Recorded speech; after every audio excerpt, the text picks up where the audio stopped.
This is Orson Welles, speaking from London. The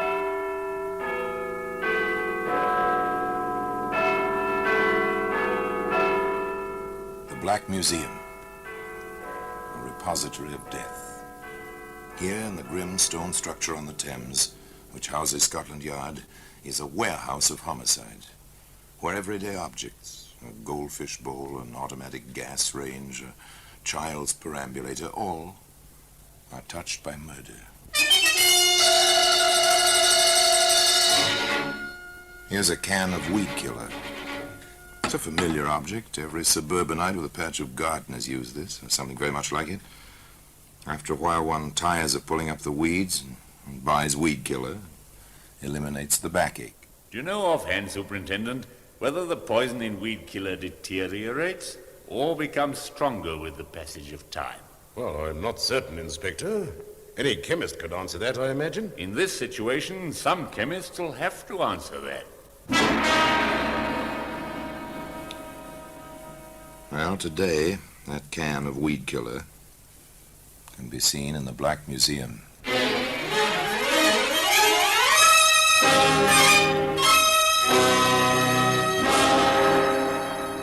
From the annals of the Criminal Investigation Department of the London Police, we bring you the dramatic stories of the crimes recorded by the objects in Scotland Yard's Gallery of Death, the Black Museum. In just a moment, you will hear The Black Museum, starring Orson Welles.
Now, The Black Museum, starring Orson Welles.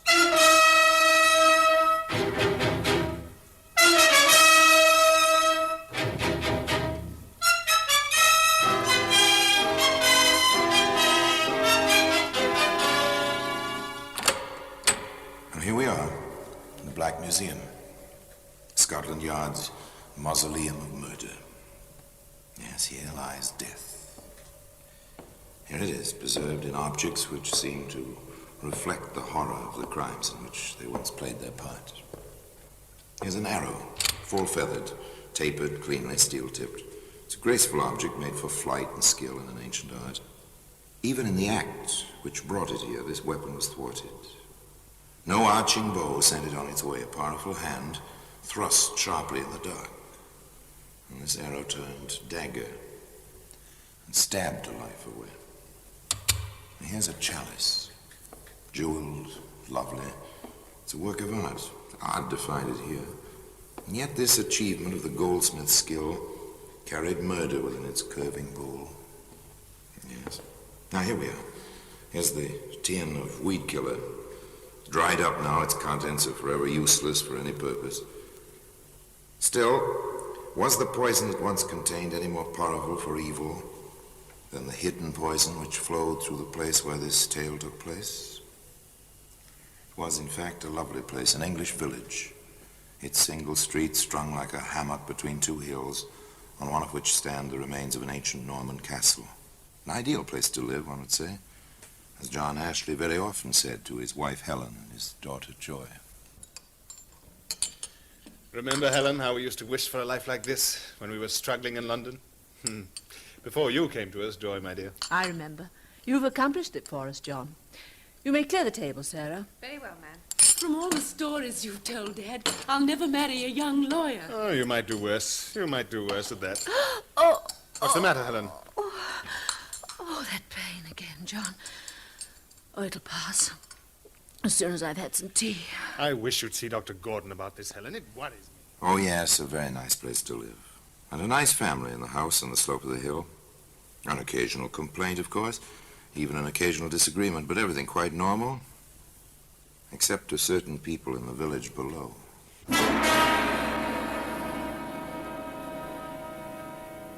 Why he won't let his wife join our garden club, I never understand. Never. And she does exactly as he tells her. And the way she's under his thumb, no woman would permit it unless she was deathly afraid of something.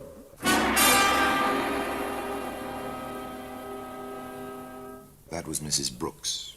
Very interested in gardening is Mrs. Brooks. Her husband sells the gardening tools and materials locally. Very interested in better trees and flowers.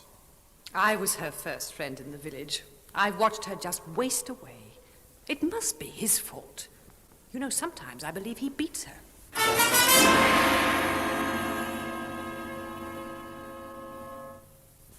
Miss Goodson, that was, a worthy soul. If she read more books, perhaps she'd have less time on her hands. As it is, she has a bit too much time on her hands.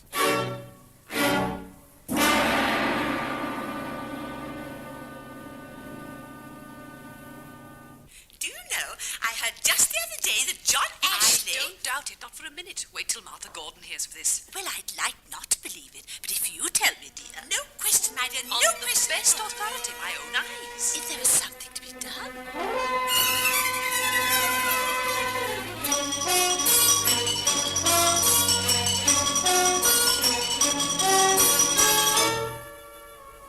That was, well, the climate of public opinion, at least on the distaff side at the time of the Sunday luncheon in the Ashley household.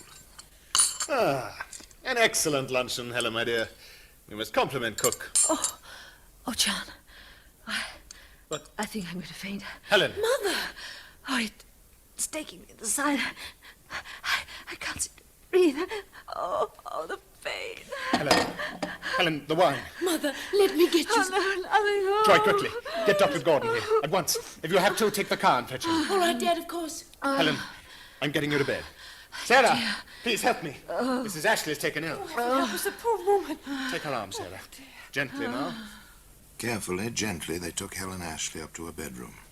The doctor came at Joy's urgent, even tearful call. Please, Dr. Gordon. My mother's taken terribly ill.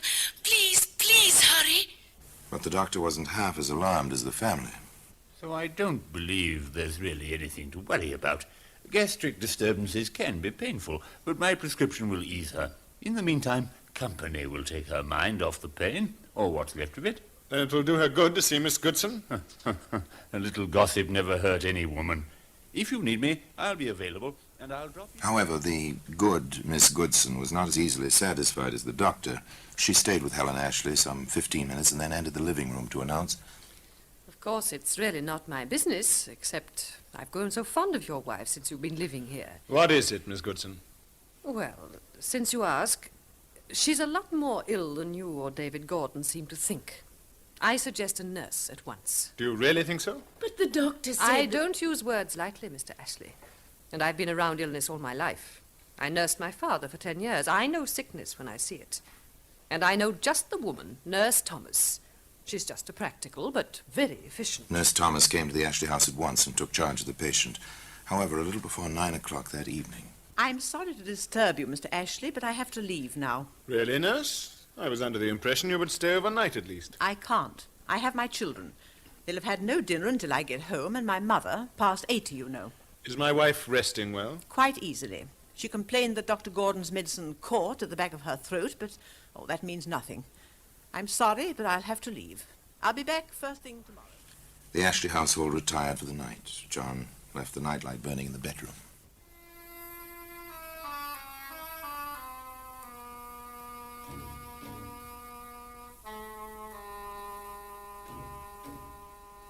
At 2 a.m., John awoke and looked at his wife. Then he stumbled to the door of Joy's room and knocked. Dad, what is it? Joy, your mother is dead. Helen Ashley passed away in her sleep. There was mourning in the house on the slope of the hill. In the village below, I knew it. I told him she was desperately ill. I told him. It's too bad. Such a nice little person, so sweet. How could she have married that man? I hope they find him out. Never even a civil good day to a person. Do you really suppose there is something suspicious?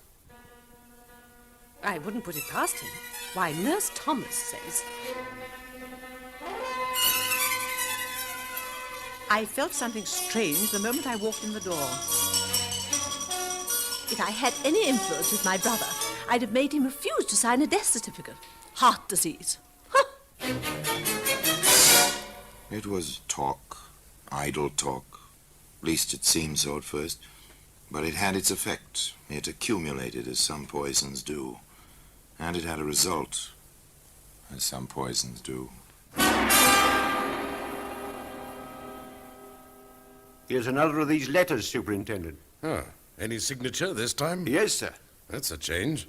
Who's it from? It's signed by Nurse Thomas.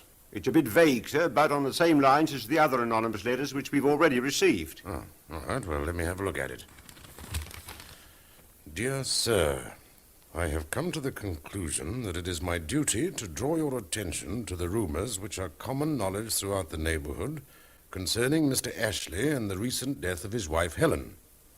I can claim to have a personal knowledge of the case, as I was the nurse in charge. Huh. Yeah, what do you make of that, Sergeant? There's certainly nothing anonymous about this letter, sir. I feel that you should know my suspicions are shared by friends and neighbors of the Ashleys, and that all of us consider it our duty that justice should be done. Yours truly, etc. That justice should be done. Oh, well, we shall see.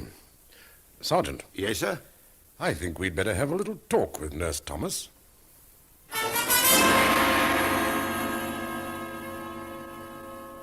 So you believe, Nurse, that the police ought to look into this? I certainly do. There must be some reason back of all this talk. Where there's smoke, you know, Superintendent. Nurse Thomas, may I remind you that I didn't get to the rank of superintendent of this district by listening to rumors. Have you any facts? Well, I'm not a detective. Well, tell me what you know, Nurse. Sarah Freeman, she's the Ashley housemaid, swears that he didn't drink any of the wine at lunch. That was hardly his custom. Go on. I've been on a good many cases. This one was really peculiar. The doctor wasn't disturbed any more than her husband was, but she died at 2 a.m. The whole thing is highly suspicious, and Sarah thinks... Now, never mind the rumors, Nurse. However, I may make a few inquiries. The superintendent knew his duty. He took the liberty of asking John Ashley to stop in and chat with him. You realize, of course, Mr. Ashley, that this is strictly on an informal basis. I can think of no reason why it should be formal. Well, there have been reports, rumors. I dare say you've heard a few. I've heard all of them. In fact, to spare my daughter, I've sent her up to London to stay with a cousin for a while. Yes, it is most distressing. I assume, Mr. Ashley, you would like to set all this gossip at rest, put an end to it once and for all. Nothing would be a greater relief to me. Have you any suggestions, Superintendent? Yes, I have. It's drastic, but, well, if all is well, as I have every reason to believe, it may be unpleasant, but it would certainly be effective. What is it, sir? Exhumation of your wife's body and a post-mortem, with your express approval. As you wish, sir. I shall be glad to cooperate in every way possible. The vital step had been taken. From now on, John Ashley was engaged in a fight for his life. Much was against him, and not the least was a tin of weed killer, which can be seen today in the Black Museum. In just a moment, we will continue with The Black Museum, starring Orson Welles.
And now we continue with The Black Museum, starring Orson Welles.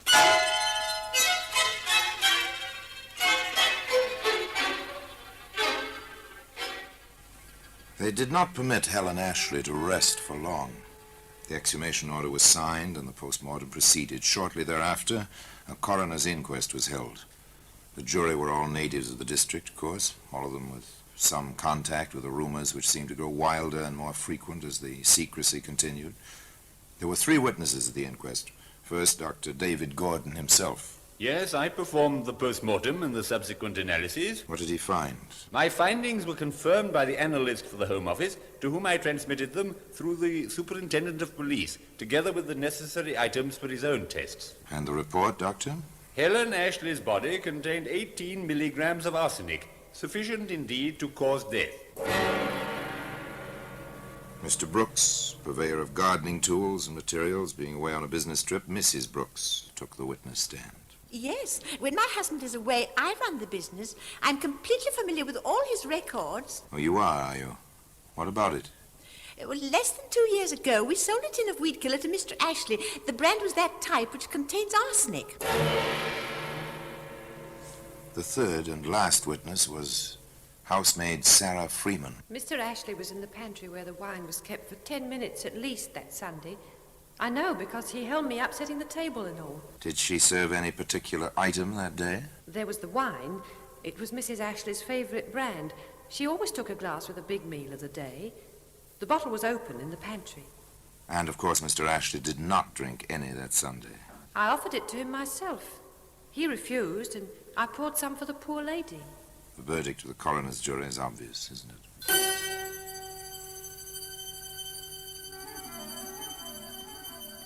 Well, here's a pretty kettle of fish.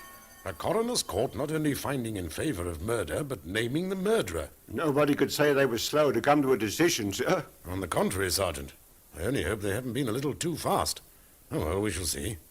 Meantime, thank goodness our responsibility is going to be a shared one from now on. You mean it's a case for the yard, sir? No doubt about it. Yes, sir? Put me through to London. I want to speak to Inspector Glenn at Scotland Yard.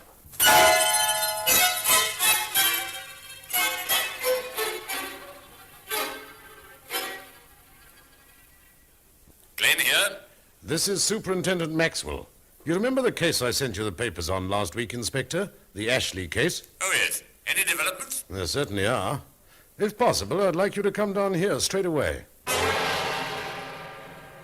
I'm glad Scotland Yard has come into this, Inspector.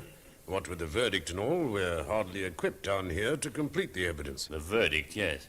We find that Helen Ashley died of acute arsenical poisoning and that the poison was administered by her husband, John Ashley. I've seen a few cases with more complete evidence in my time. Yeah, no doubt. So have I. But what can we do? Besides arrest Ashley and have him arraigned? Nothing, I'm afraid. Nothing at all. Well, he hardly seems the type to obstruct justice by running away. Far from obstructing justice, John Ashley helped the authorities in every way he could. I understand, Inspector. What did you say your name was? Glenn. Inspector William Glenn, CID. Yes, of course. I assume you'll be looking for the weed killer there's been so much talk about. Yes, we will. Yes, well, you'll find it in the garage with the gardening things. It's in there somewhere. Exactly where, I'm afraid I can't tell you. Thank you, Mr. Ashley. Now, if you're quite ready, shall we go along? Yes, why not? If you'll just precede me. It's quite warm out, I gather. I doubt if I need a top coat. No, and my car's at your door. There he is! I'm sorry, I didn't know they'd gathered out here. We could have used the back way. Oh, no matter. I can face them. They won't do anything but call names.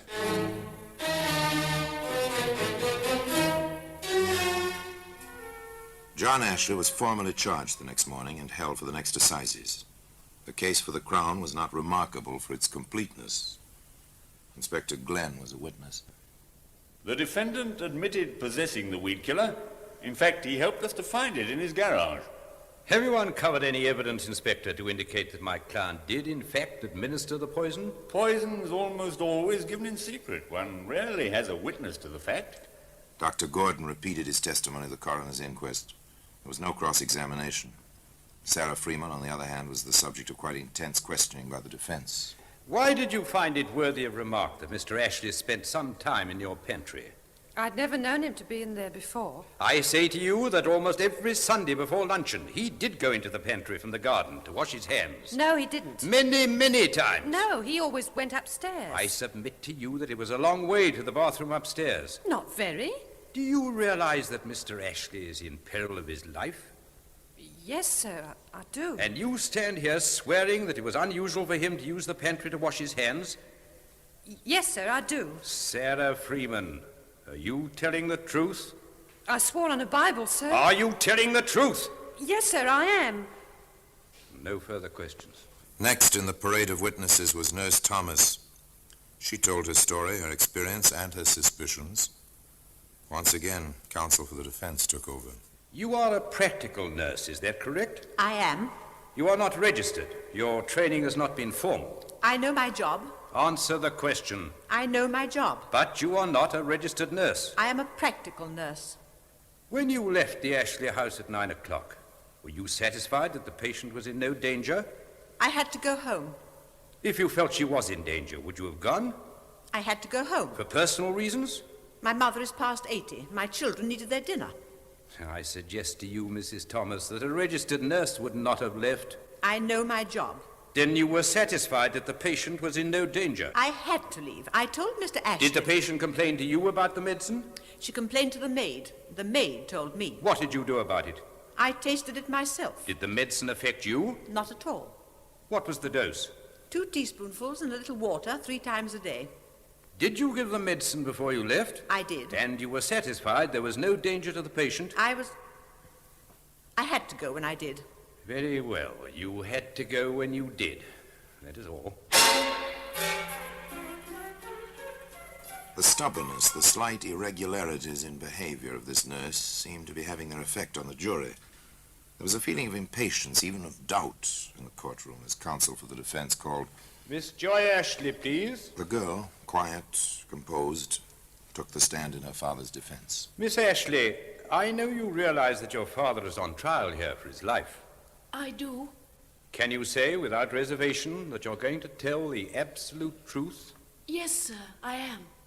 If you had any doubt of his innocence, what would you do? Tell the truth. My mother is dead. If I thought for a moment that my father had done it, even then I would tell the truth. Very well.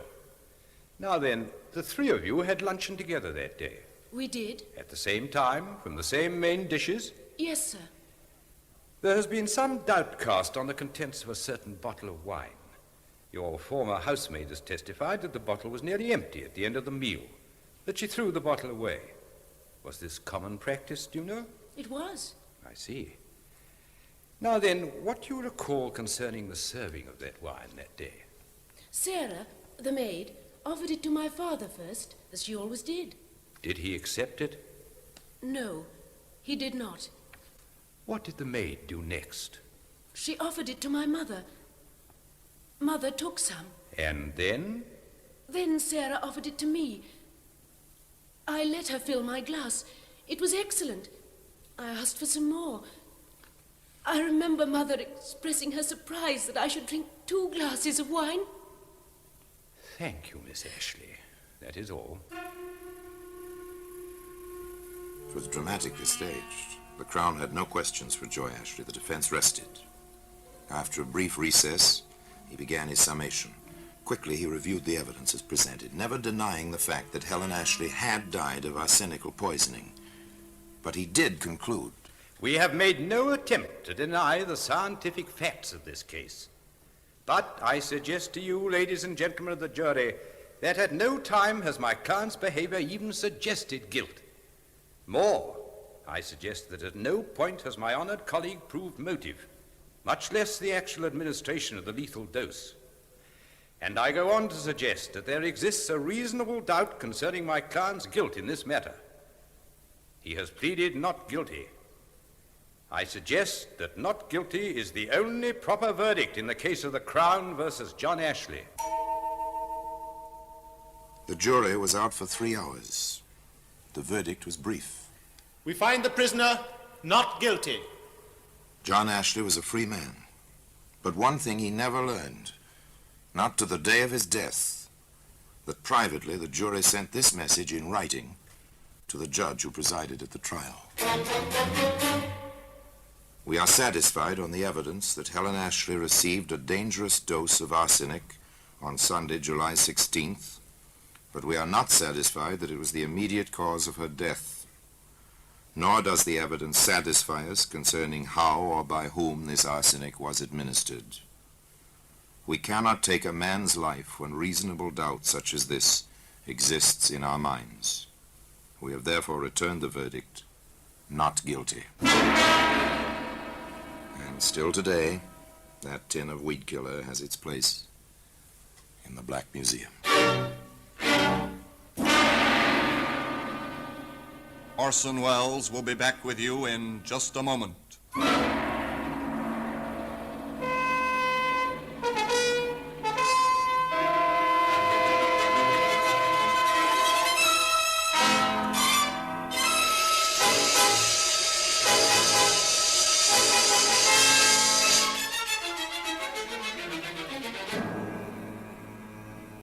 This is Orson Welles, speaking from London.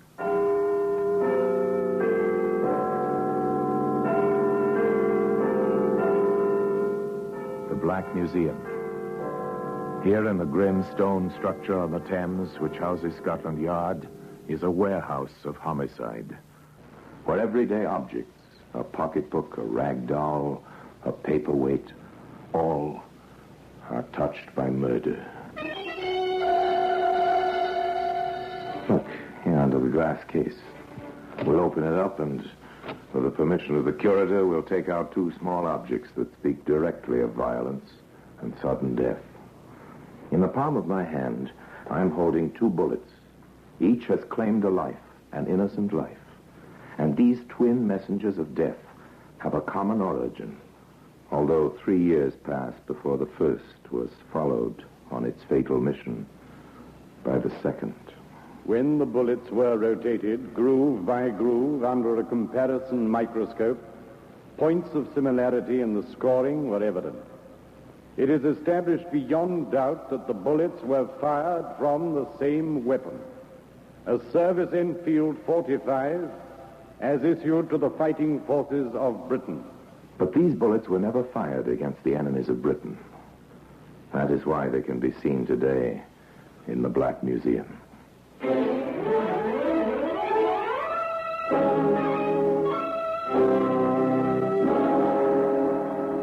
From the annals of the Criminal Investigation Department of the London Police, we bring you the dramatic stories of the crimes recorded by the objects in Scotland Yard's Gallery of Death, the Black Museum.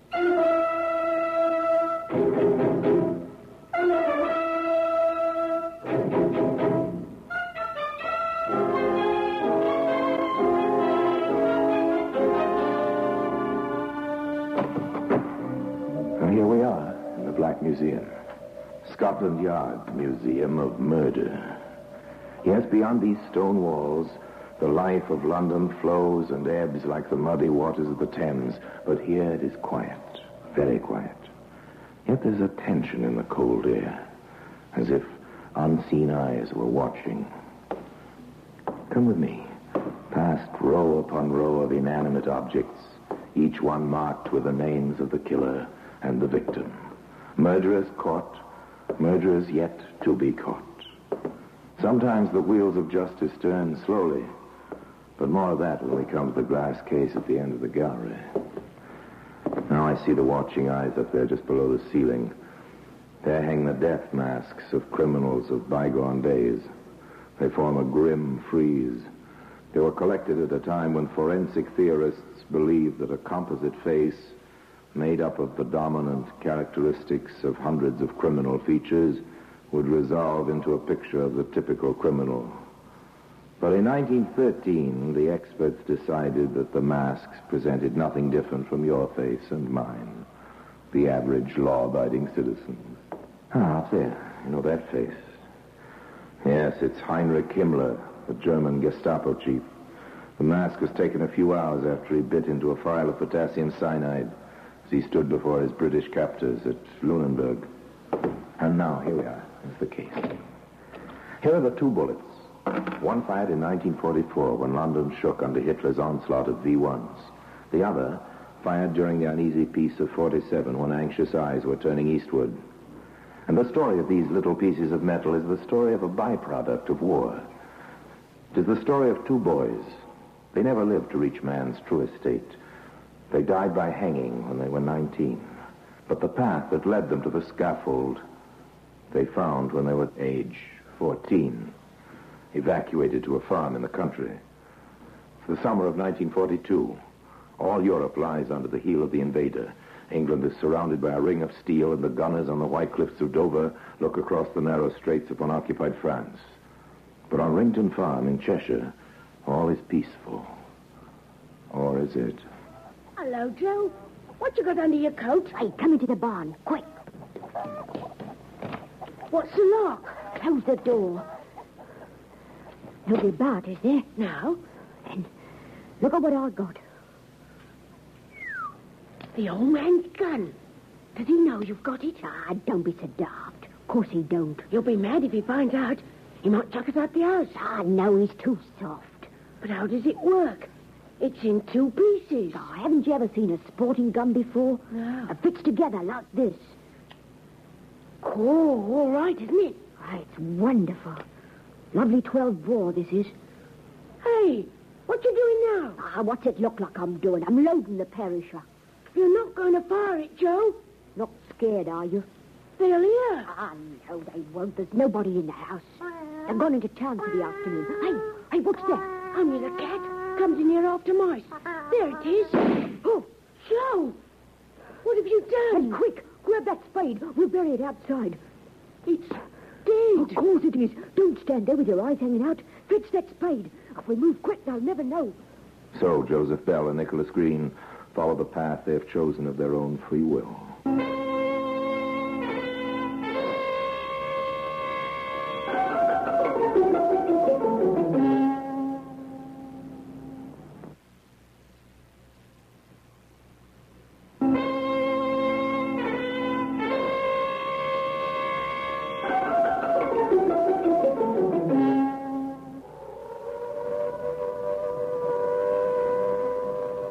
(1944), springtime.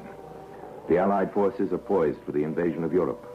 But in a last desperate gamble, Hitler has launched his armada of V-1s, the flying bombs that were to have brought England to her knees, had they been launched a little earlier, and had the defenses been less effective. Those defenses did not number Bell and Green among their gallant company. Bell and Green back in London are looking for easy money. At 16, says Bell, a man has got to have money. Yes, and they are 16 now. Old beyond their years and already experienced in the art of making easy money. But in a small way, as yet. Look out, here comes another V1. Here, the engine stopped. Which way was it going, did you see? No. Oh, well, why worry? We've got to buy it sometime. We're okay. It dropped to the next block. It must have been pretty close to the cop station. I hope it was on top of it with all the lousy coppers inside. Here, let's go into this cave and see what we can find. That was London in 1944. A shattering explosion brings death and destruction. But it's just around the block. We're okay here. Life goes on. We're used to it. Take the table where the soldier is, Nick. Right. You mind if we sit down, soldier? No, carry on. Yeah? What can I get you? Beans on toast and a cup of tea. Plenty of sugar. Same for me. Huh, plenty of sugar. You'll be lucky. And make it snappy. Oh, all but shake. Not bad, eh? Listen to me, partner. Women's out in this team, get it? Oh, I don't understand you at times, Joe. Don't you ever look at a girl? Not unless I can get something out of her. Change the subject. Okay. You got a light on you, soldier? Oh, sure. Ta. Ever fagged yourself? Oh, thanks very much. Happen to know where that last bomb went off? Round the corner somewhere? Hope it wasn't too bad for the poor devils who stopped it. Rotten things, them buzz bombs. Yes. Hard on the women and children. Oh, don't talk about it. I've just lost my wife and nipper. She was 22. And the boy was 18 months. I told her to keep away from London, but she come back. You know what it is, living with strangers? She wanted to be home. Now there isn't any home.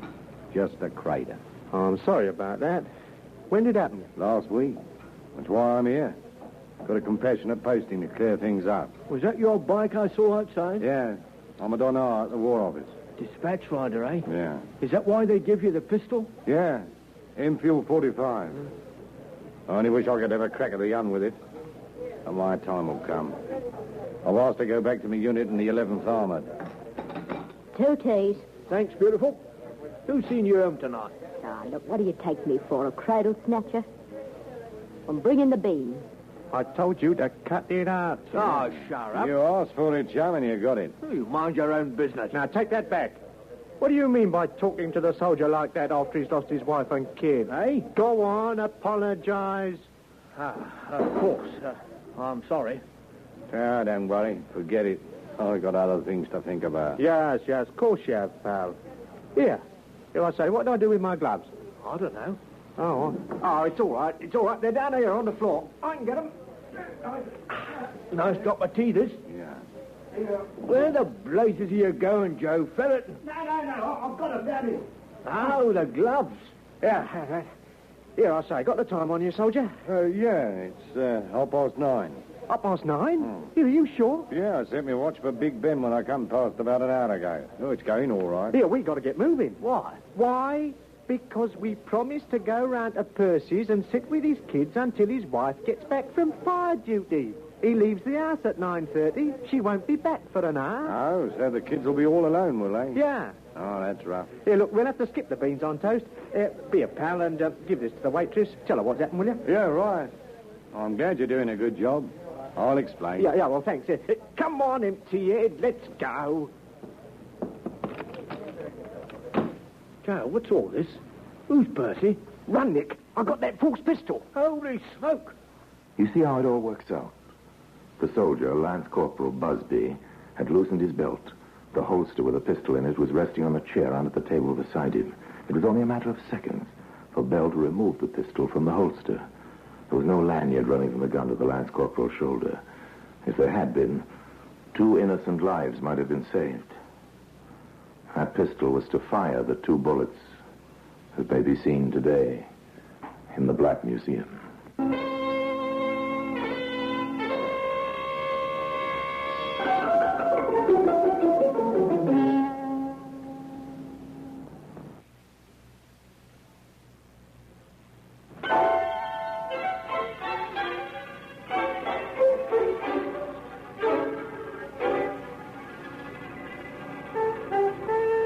Joseph Bell and Nicholas Green, armed, frightened that the soldier would discover the loss of the pistol quickly and raise the alarm. Why did Bell steal the weapon? Why, 2 years before, had he taken a farmer's shotgun? To kill. Now, as his running feet carry him through the darkened streets of London, with the roar of exploding flying bombs always in the next block, he doesn't know what he's going to do. He doesn't know that very soon he is going to kill. Not a cat this time, but a man. Well, we got away. That was a good story about Percy and the kids, Joe. You got some imagination, you have. I decided to get the pistol before we sat down, even if it meant following that bloke outside and coshing him. What are you going to do with it? Well, what do you think? Don't you feel good knowing I've got it? Yeah, it might come in handy. Yeah, the engine of the buzz bomb's cut. Blimey, it's coming this way. Come in here, you boys. No, you take your hands off me. No, don't be silly. Come in. There, let me go, do you hear? Nothing, boy. All right, you've asked for it. Joe! Bell fired at the precise moment when the bomb exploded. This time the explosion wasn't quite in that next block. The warden, it was an air raid warden named Thompson, who had tried to drag Joseph Bell into a shelter, the warden fell dead, with a bullet in his heart and a piece of shrapnel in his chest. The shrapnel alone would not have been fatal, and by the strange way of things, the murderers were unharmed. Quick, we got to get away. This is nothing to do with me. You shot him. You're just as much in it as I am, and you know it. Come on, before the ambulance gets here. Oh, I'm scared. Don't worry, they can't hang you at 16. Now save your breath and keep going. Keep going, boys. You're going to keep going and keep going until you've used the second bullet. Then you'll stop. Forever. I've got to slow down. Okay. But I wish you wouldn't get in a panic. You almost get me worried, too. Aren't you worried, Joe? What about? Why, the stiff back there. Him? I'm not worried about him. They'll think he was killed by the bomb. There was blood all over him. Oh, cool off, Nick. You're a man now, and there's a war on.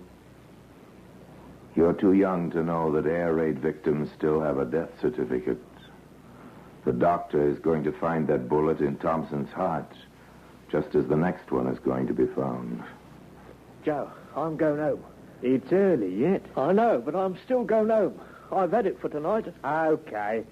Here, you won't say a word to anybody, will you? Oh, what do you think I am? Barmy? Ah, you'll do, Nick. Just you keep your mouth shut. Now, we'll be all right. See you tomorrow. Sleep well. Green slept far from well. If we can believe what he said later, he never slept well for the rest of his life. But what about that home he was talking about? What sort of parents had he got? His father died when the boy was 5. When he went home to his mother. Oh, it's you. I thought it was the warden come to tell me I was showing a light. What's the matter with you? Where have you been to? I've been out with Joe. Huh. You've been up to something, haven't you? Stop asking damn 4 questions or I'll break your neck. Go and put the kettle on. I'm as dry as a bone. Now you see, Nicholas Green, coward and murderer, was the master in his mother's house. And what about his partner in crime? Joseph Bell had no parents. They were killed in the Blitz in 1940. He had an uncle who pledged himself guardian to the boy. But Uncle preferred blondes, rather tatty blondes. So now into the final phase. 1947. The hot war is over. The Cold War is only just beginning. There's work for everybody in London, but not the sort of work which appeals to Bell and Green. They're still together and they're 19 years of age. Old enough to be hanged. I've had enough of this dance. Let's get out. Okay. That's better. Now, sit down. What's on your mind, Joe? We're going to do a proper job. Well, we've been doing all right, haven't we? Working the races, little black market deals, skipping up the back stairs in hotels to knock off a brush and comb set or an electric razor. That's small time. Well, what's the griff this time? I'll tell you. There's a warehouse just off the commercial road. It's in Derby Street. Caravino's. You know it? Yeah. Well, then listen. Caravino's in Derby Street. We're almost at the end of the path now, boys. Caravino's warehouse is packed with furs, all nice and snug in cold storage. They're beautiful furs, worth a lot of money. Quite a temptation to the criminal who thinks he can get away with some of them. But can he get away? What about the caretaker? He's the only one we got to worry about, Nick. But I've been watching the place, and every night, regular as clockwork, at 9:30, he slips out of the side door and trots round to the pub. Which one? The King's Head. He collects a quart of beer and takes it back to the warehouse in a bottle. I suppose that lot helps him to pass the rest of the evening. Maybe, but he ain't going to drink it tonight. We've got him when he gets back for the bottle, is that it? Yeah. And we don't cosh him until he's opened the side door. We wait till he lets us in, like. That's the idea. Then, when we've coshed him, we pull him inside, close the door, and help ourselves. How do we get the stuff away, Joe? It's a good job you got me to do the thinking for you. Do you know Cork Street? Yeah, it leads out to Derby Street. What, there's a greengrocer's shop. Every evening, the owner parks his van outside and leaves it there till he goes to Covent Garden Market in the morning. Well, I've given the van a once-over, and here's the key that fits the ignition. You got it all worked out, Joe. But what do we do with the furs when we've got him? Fix that too. I got a fence who specialises in furs, and he's not known, see? Well, that sounds fine. It is fine. Now, come on. We'll pick up the van to start with. Yes, Bell had thought of everything, or rather, almost everything. It was child's play picking up the van. The owner was in the habit of retiring early in order to be up to catch the morning market. While he slept peacefully in a room over the back of the shop, Bell and Green pushed the van 50 yards down the street. It was all done very quietly. And the time was 9:29. Okay, in we get. I'll drive.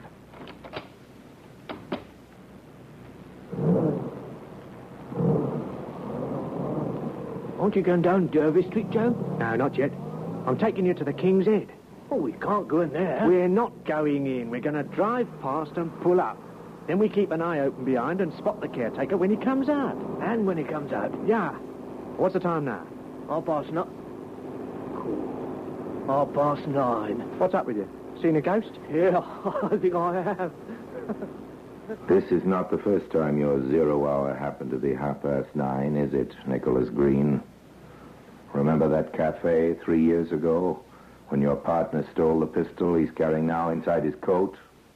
10 minutes later, a man was killed. Remember? It's funny, that's what it is. Darn bloomin' funny. Shut up! Pull yourself together. If you haven't got the nerve to see this through, tell me now and get out. I'll do it myself. I'm sorry, Joe. I'm okay. I started thinking, that's all. Leave that thinking to me. Here's the pub. I can see the door to the bar through the driving mirror. And here he comes.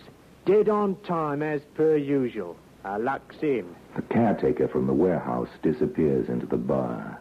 The watchers don't have long to wait. He comes out with his bottle of beer and trudges back through the shadows towards his lonely post. He turns into Derby Street and approaches the tall, dark building of Caravinos. So alive by day, so very silent by night. Oh, don't say I've shut myself out. No good, here's a key. Excuse me, chum. I want to get to Tower Bridge. Oh, that's easy. Straight to the end, turn left, right and left you go, and then you come into Wapping High Street. Yeah, I'm a stranger around here, but, look, I've got a map. If you could point it out to me. Well, you'll find it all right. Good night. No, you don't. Go back. I'll drag him in and open the gate to the yard. Now, drive the van in quick, okay? Everything's working according to plan, isn't it, Boyce? You've thought of everything, almost everything. You wouldn't know about that little electric contact you break as you open the door to the cold room where the mink furs are stored. You wouldn't know that it causes an alarm call to be piped through to the information room in Scotland Yard. And you wouldn't know that even before you could get that first load of furs down to the van, the net is closing in. A police car's on the patrol, on the commercial road less than 2 minutes away. It receives the message which marks the end of your short path. Hello, 9G. Hello, 9G. Intruders believed to have entered Caravino's fur warehouse, Derby Street. Over. 9G answering. Message understood. Proceeding immediately.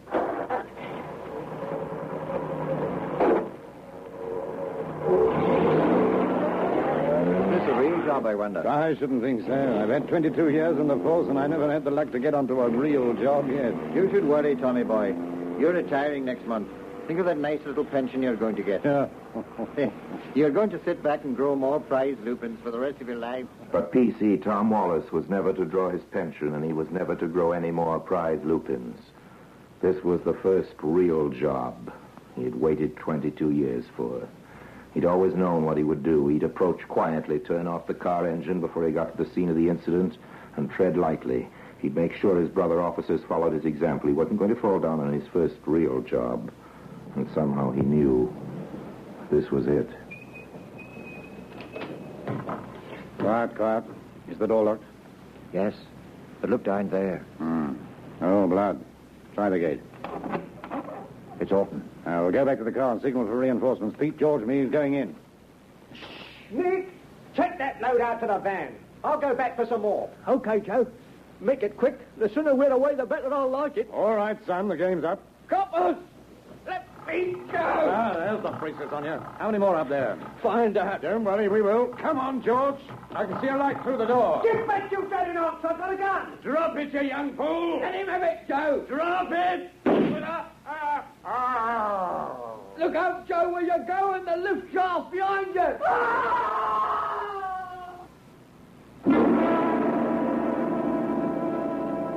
Joseph Bell survived his 20-foot fall. Police Constable Tom Wallace was dead.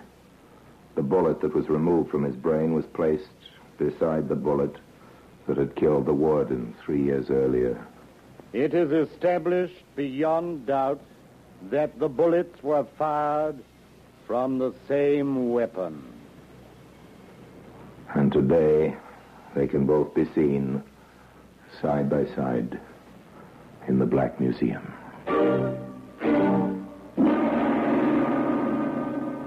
Orson Welles will be back with you in just a moment. Bell and Green were tried and convicted of the murder of Constable Tom Wallace. The second charge of murder was never preferred, but Warden Thompson was avenged when the two men found the end of the path they had followed by their own free will. It finished on the gallows at 8 o'clock on a gray, misty morning. There were some who said that Green should not have died. He didn't fire the shot that killed the policeman. But was he indeed the weaker member of the grim partnership? The reconstruction of events you have heard was based on his confessions. But the fact remains, he knew Bell had a loaded pistol, and neither he nor his companion could outwit the machinery of Scotland Yard. So another chapter of murder was closed, and the bullet that killed Thompson lies beside the bullet that killed Wallace in the Black Museum. And now, until we meet next time in the same place and I tell you another story about the Black Museum, I remain, as always, obediently yours.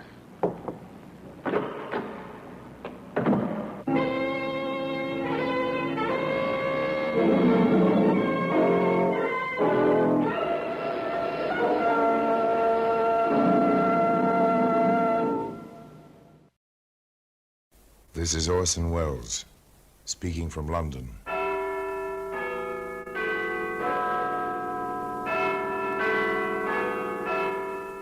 The Black Museum. Here, in the grim stone structure on the Thames which houses Scotland Yard, is a warehouse of homicide.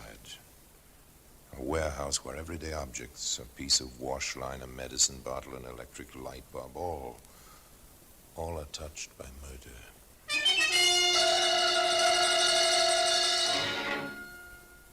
Here's a telegram. That's a familiar object. Usually it says happy birthday or congratulations on your wedding or will arrive 10 o'clock train. This telegram was an urgent request to die. Take this telegram, miss, please. Yes, sir. Daily Star. Come at once.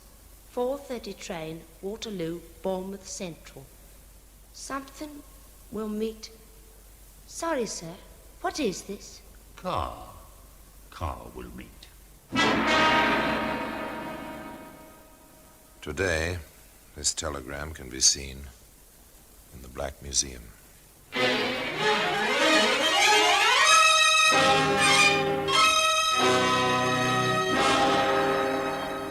From the annals of the Criminal Investigation Department of the London Police, we bring you the dramatic stories of the crimes recorded by the objects in Scotland Yard's Gallery of Death, the Black Museum. In just a moment, you will hear The Black Museum, starring Orson Welles.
Now, The Black Museum, starring Orson Welles.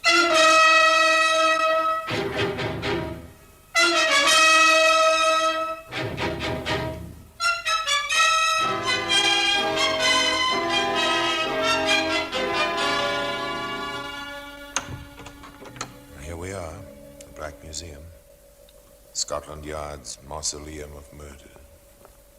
Here lies death, arranged on shelves, in cabinets, ranked along the floor and on the tables. Death in many disguises. This oil lamp, This one was found in time. There were others before it in other places, part of a baited trap. A house cat leaped, knocking over the lamp. Flames flared. Arson. When somebody dies in such a fire, arson becomes the murderer.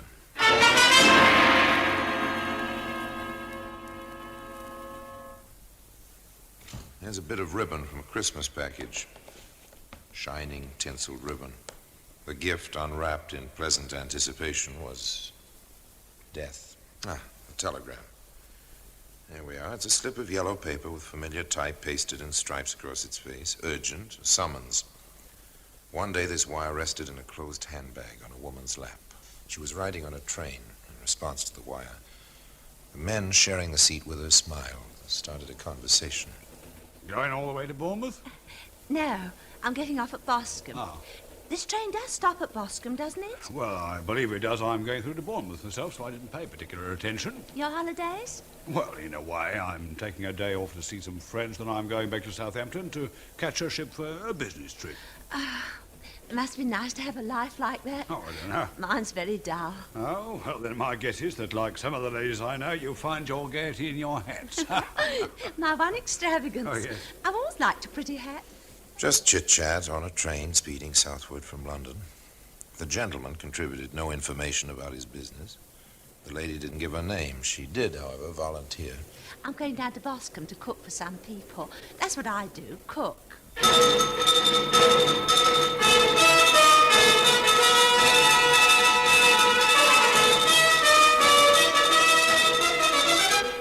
And the time passed.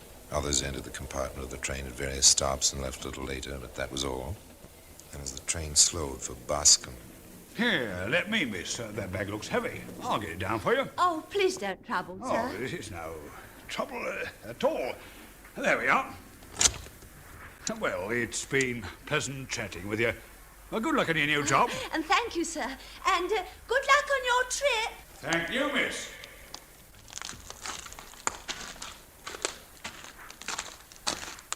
Beg pardon, miss? Are you the new cook for the Eagans of Woodmere House? Yes, I am. Ah, then this way, please. Mrs. Egan told me to watch for you. I'm their chauffeur. I have the car. It's a fair way out, you see. Oh, yes, the telegram said the car would meet me. Is it nice working for the Egan? She put her luggage in the back of the big limousine, stepped into the front seat next to the chauffeur. The train pulled out of the Boscombe station just as the car moved away along the road. Apparently it was a fair ways out, as the chauffeur had put it. The road wound through the countryside. The land seemed to grow more and more bleak as they rode along. The sun dropped below the horizon. The young woman began to feel a little edgy. Is it much further? Seems to be getting dark. It not only seems to be getting dark, my girl, it is getting dark. You never told me if it's nice working out here. You won't have any trouble, if you're nice, that is. If I'm nice? I've got the master's and mistress's ears. What I say usually goes. Anyone who's not nice to me goes. I don't understand. You've worked before, haven't you? Well, yes, of course. I have the very best of references. In most places, it's the butler, isn't it? Out here, it's me. I don't understand. Why have you left the road? Because, my girl, I took you out this way for reasons of my own. No, I came out here for a job as cook. Forget that. Come here. No, let go of me. Oh, no, you can't. It can't happen to me. Not to me. It's someone else. It's no one else. It's you, understand? Now be good. Be quiet.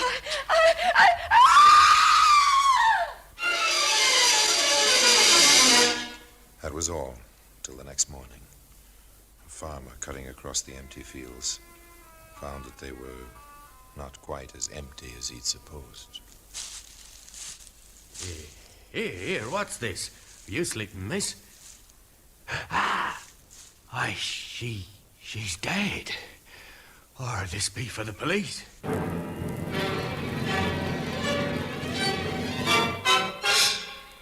The farmer made it as fast as he could to the nearest telephone, and within an hour the police had arrived. Very well now.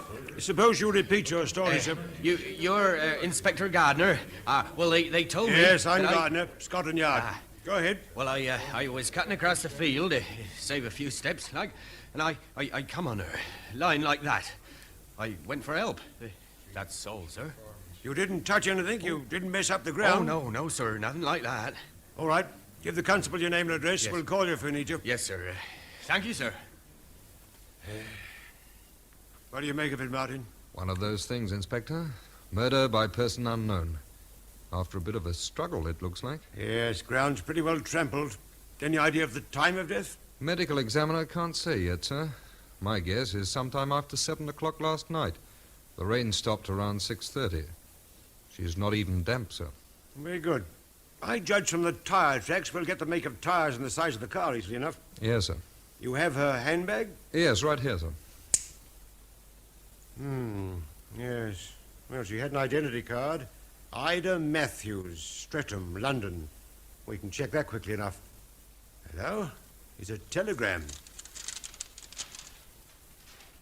Daily Star. Come at once. 4:30 train, Waterloo, Bournemouth Central. Car will meet you. Expenses paid. Egan, Woodmere House, Boscombe. Yes, I've seen this sort of thing before.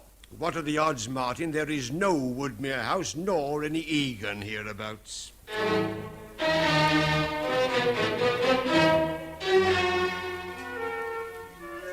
The odds were high. The inspector was right. No Woodmere House and no Egan. But the telegram was a lead, not an important lead, but a thread to start on. Aren't very many post offices in Boscombe, and you send telegrams from post offices in England.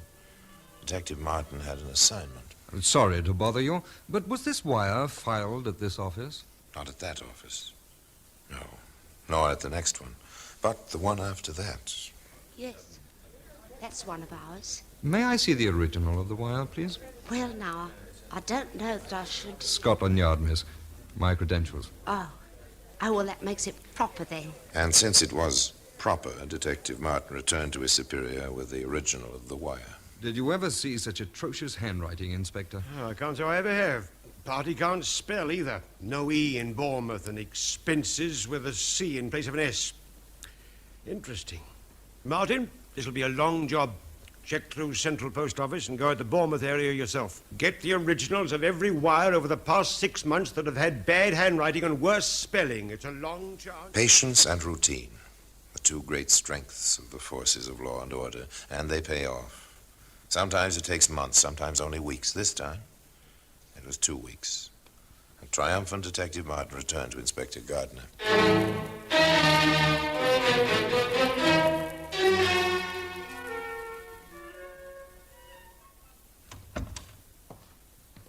We've got 2 more wires, sir. Good work, Martin.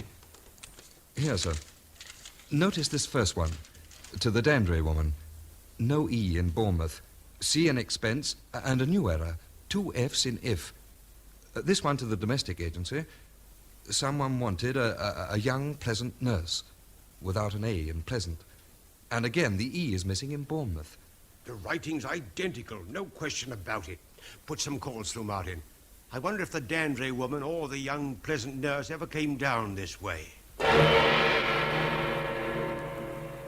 That check was an easy one, no trouble at all. The Dandre woman came down, no car, she went back. A lucky lady, that one, apparently. The employment agency was a bit more careful. The agency wrote to the return address for more information. Name and address were fictitious, of course. Of course. All right, Martin. Back to the Boscombe post office. Jog a few memories, will you?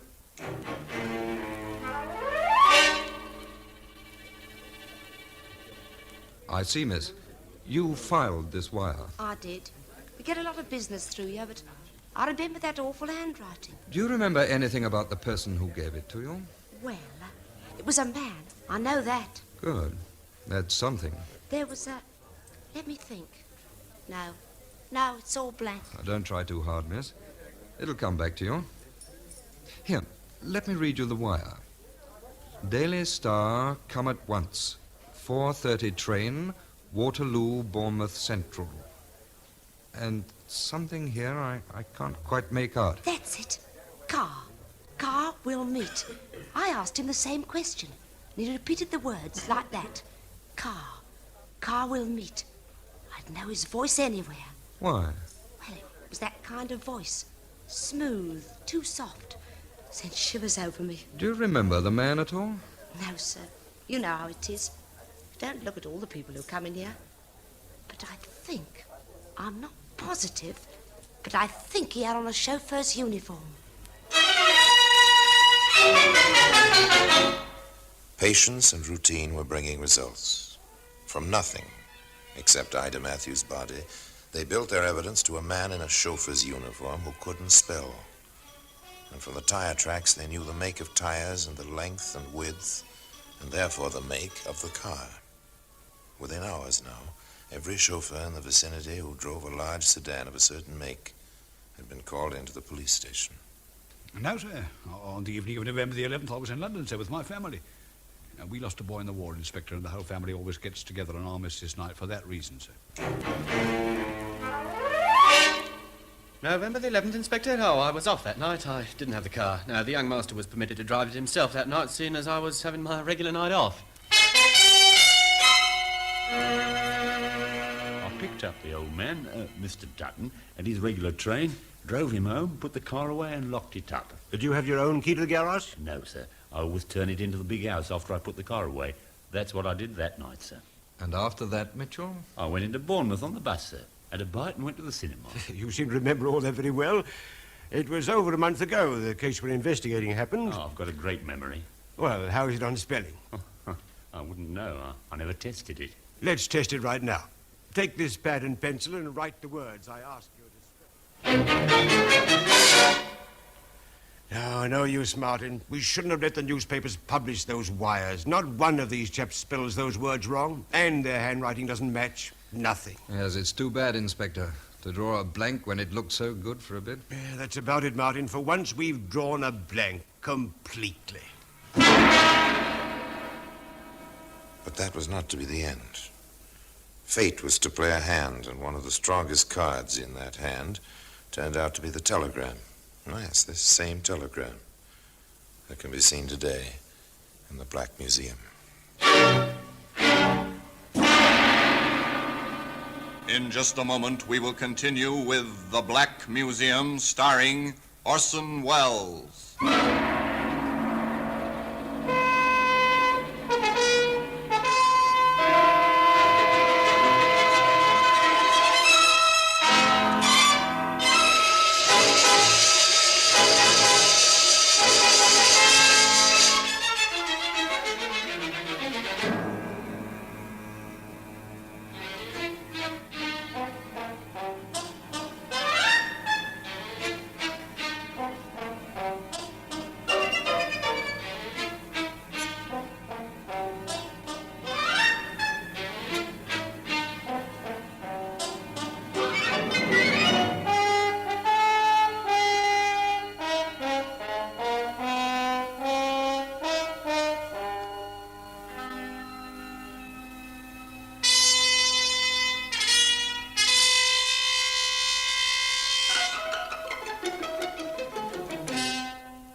And now we continue with The Black Museum, starring Orson Welles.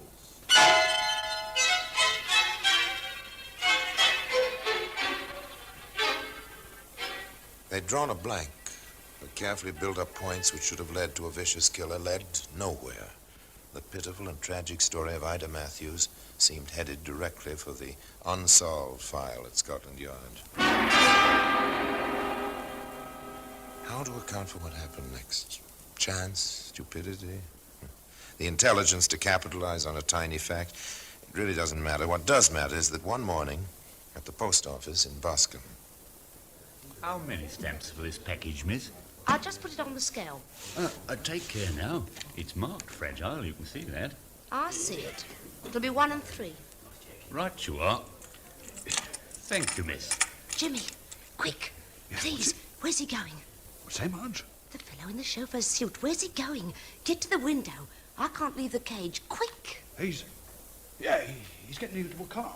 Big grey sedan. Get the number. Whatever for? Get it. Wait, LK9054. What do you want it for? Ex-husband owes you alimony, eh? Oh, don't be ridiculous. That's the man who sent the telegram. The one the coppers were so interested in. I'd know his voice anywhere. Yeah, you take over. Okay. I'm going to telephone that nasty detective.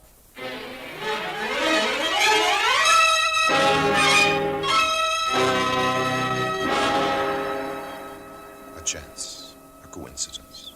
The young man might have taken that package. The girl might have forgotten the voice. Neither of these things happened, and a new lead was developed for the yard. Mitchell drives that car, Inspector. John Mitchell. Owner is Dutton. We had Mitchell in. His writing doesn't match and his spelling's fine. Well, the girl swears he's the man. Martin, can you picture a British jury hanging a man because a girl remembered his voice? No, such things aren't happening. But the points were added to the Ida Matthews file and held waiting their use. Patience and more patience. And more results. Inspector Gardner speaking. This is Sidney Harris. I'm told, sir, that I ought to give my information to you. It's on the Matthews case, sir. You see, I rode down to Boscombe on the train with her. Sidney Harris received a warm welcome at Scotland Yard. Sit down, Mr. Harris. Thank you. If I may ask, what took you so long? I was out of the country, Inspector. I returned just yesterday. Oh, go on, Mr. Harris. Well, you see, my business takes me abroad quite a bit. I had the opportunity to spend a night with some friends of mine in Bournemouth before I sailed the next day. That's how it happened that I was on the train. The Matthews woman was in my compartment. We talked a bit. I commented on our Herald, just passing the time. I'd never have thought of it again, I suppose, if my ship had sailed on time, but it didn't. The steward brought aboard some late papers, which came out while we were still at Southampton. I saw them after we'd been at sea for a few hours. There was this woman's picture and the story. I understand. And now then, Mr. Harris, what information do you have which may be of help to us? Well, the luggage rack on the car, Inspector. It was a large grey sedan. How did you happen to notice it? Well, I watched her cross to the station platform, and I saw a man meet her in a chauffeur's uniform. I watched her enter this car. Now, it happens, Inspector, that I design auto bodies. The luggage rack attracted my attention. It doesn't belong to that make of car. It's been specially fitted. You're a very observant man, Mr. Harris, for which our deepest appreciation. One point, Mr. Harris. Among these ladies' hats on the desk, which one would you say was Miss Matthews? Oh, this one, sir. That, Mr. Harris, is the hat we found beside Ida Matthews' body.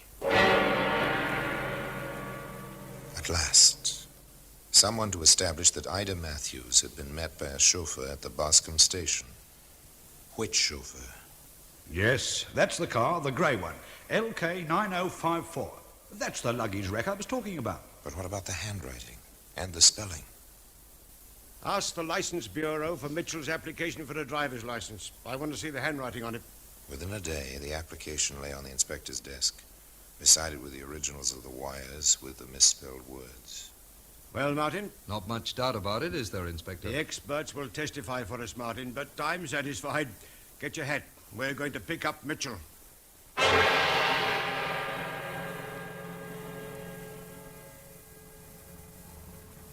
Well, Martin, what kept you? I saw his room, sir, and spoke with Mr. Dutton. Mitchell must have got the wind up. He's gone. But I found this in his room. A key? Duplicate key to the garage. Mitchell had access to the car any time he wanted to use it. And Mr. Dutton tells me he was on the verge of calling us when I walked in. Mitchell is paying the expenses of his little trip with forged checks. That does it, Martin. Let's get back to the office. Now the vast interlocking network of police authorities and police communications went into action. All across and up and down England, the teletypes carried the message. Bournemouth to all stations. General alarm for one John Mitchell.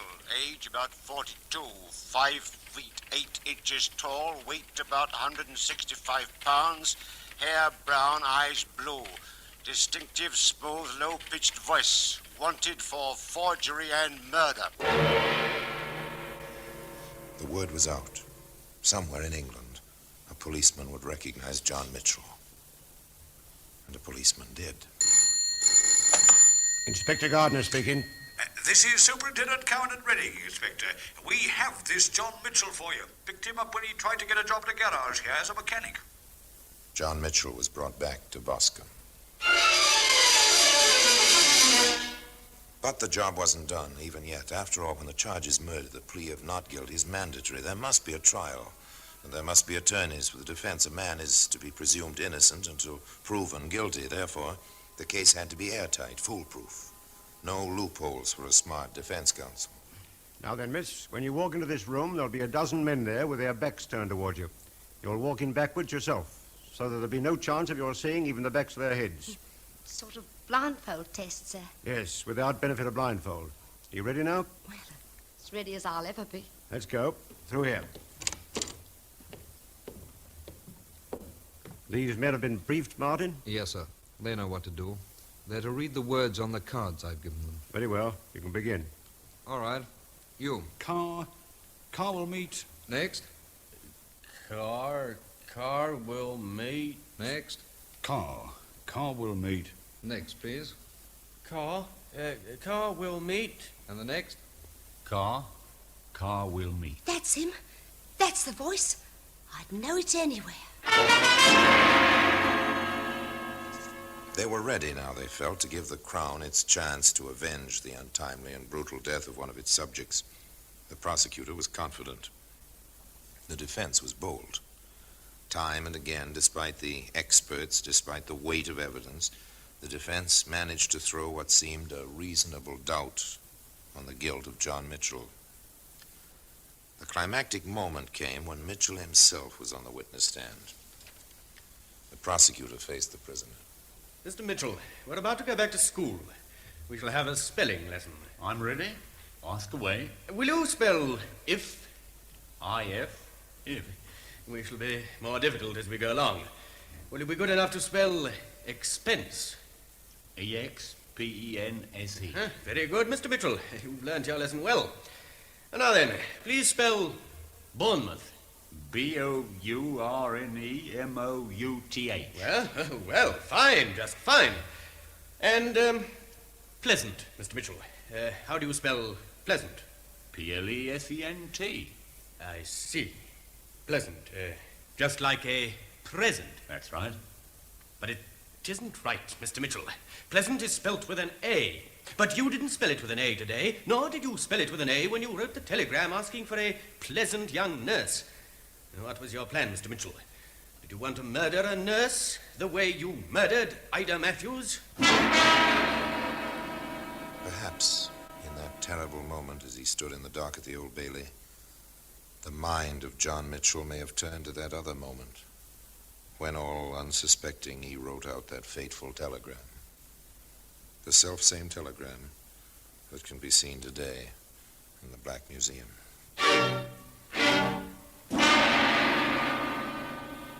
Orson Welles will be back with you in just a moment.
Now here in person is Orson Welles.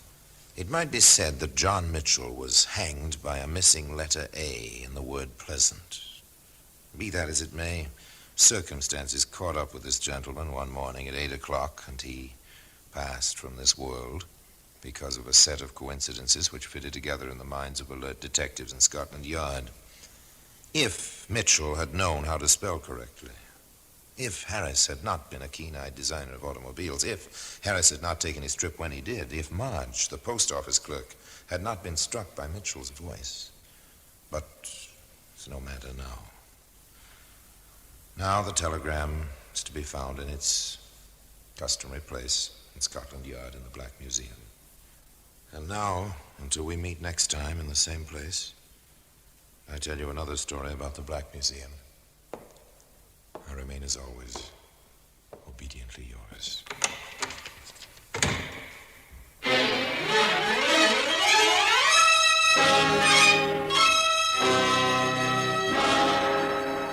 The Black Museum, starring Orson Welles, is presented by arrangement with Metro-Goldwyn-Mayer Radio Attractions. The program is written by Ara Marion, with original music composed and conducted by Sidney Torch. Produced by Harry Allen Towers.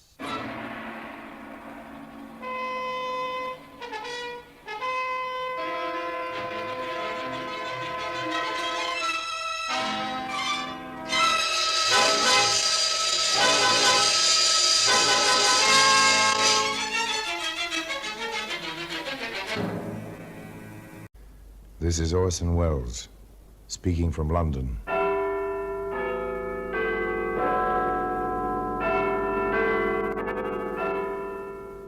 The Black Museum, a repository of death. Here in the grim stone structure on the Thames, which houses Scotland Yard, is a warehouse of homicide, where everyday objects, a picture frame, a wicker chair, a telephone directory, all are touched by murder.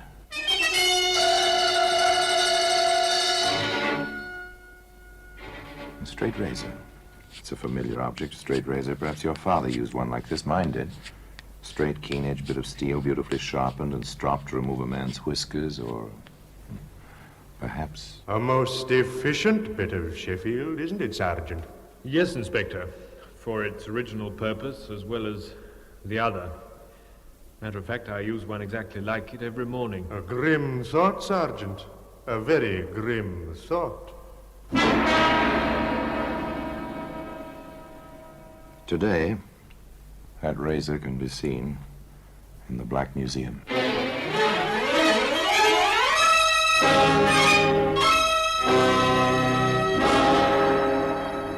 From the annals of the Criminal Investigation Department of the London Police, we bring you the dramatic stories of the crimes recorded by the objects in Scotland Yard's Gallery of Death, the Black Museum. In just a moment, you will hear The Black Museum, starring Orson Welles.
Now, The Black Museum, starring Orson Welles.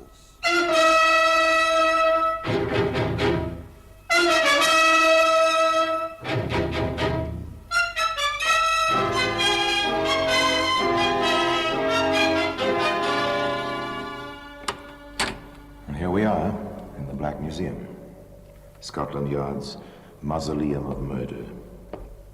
Yes, here lies death. Row on row of death, marked with names of killer and killed, of murderers caught and of the murdered whose murderers were never found. It's a fascinating room. And here's a steel filing cabinet. It's prosaic, and yet observe the sharp corner of this drawer. See? It's a stain, small bits of hair. A woman fell against that drawer and struck her head. She died. A woman fell, or was she pushed? A book of jokes. Yes, funny stories. Ridiculous that this should be here. Well, perhaps not. A dying man turned down a page on which was printed an old joke about a wife.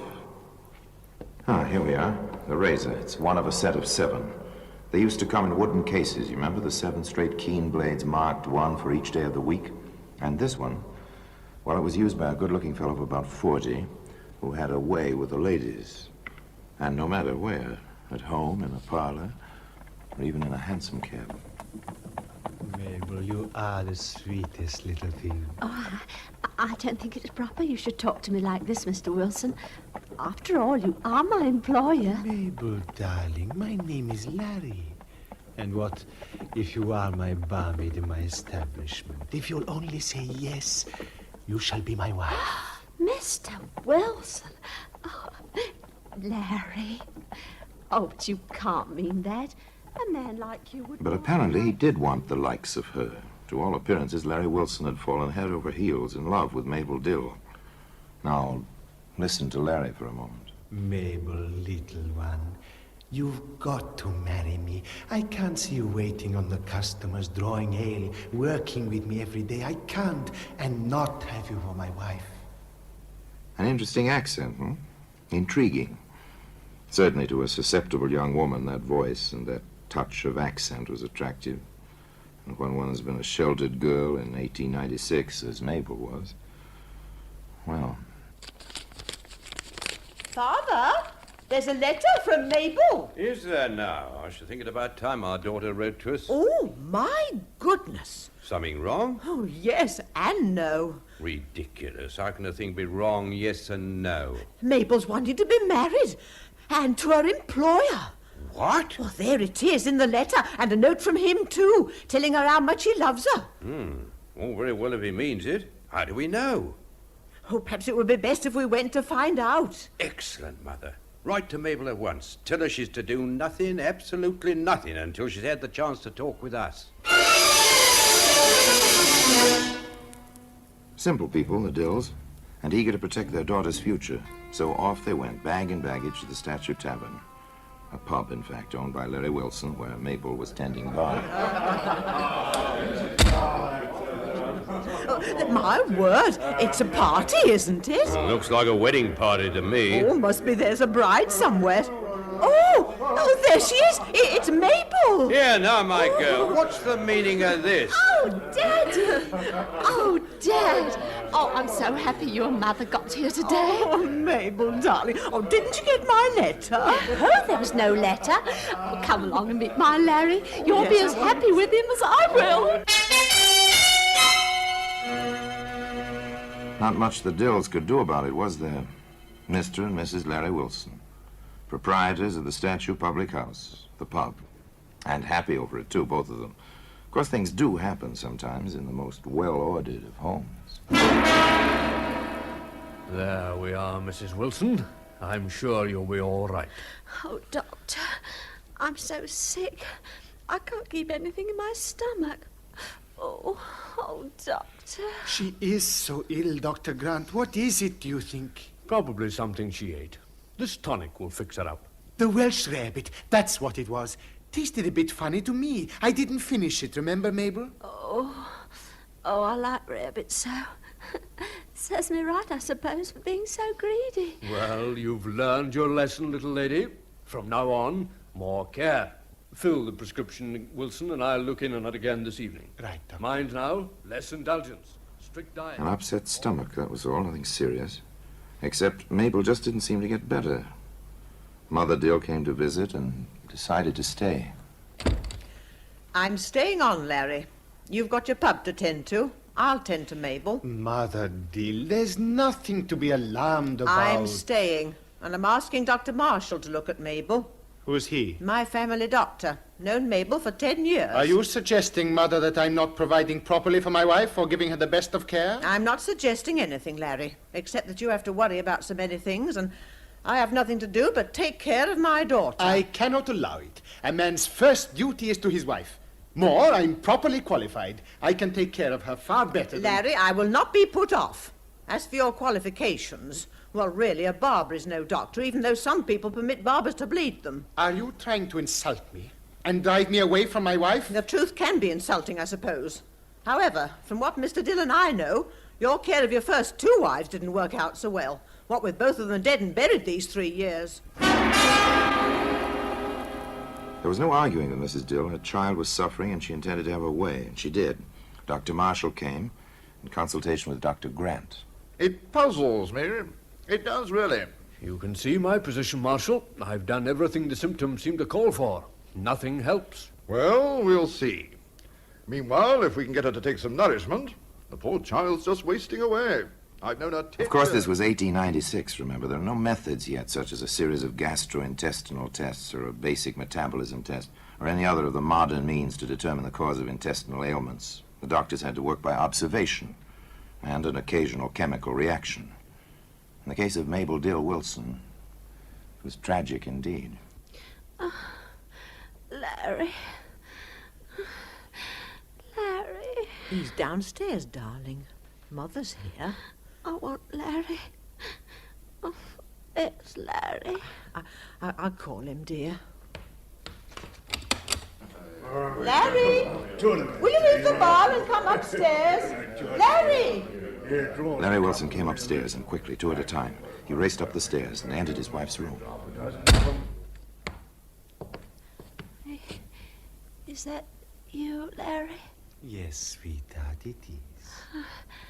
I waited for you, Larry. Goodbye, darling. Mabel, darling. You took good care of her, Mother Dill. Excellent care, I must say. Your daughter, my wife, is dead. Oh, no.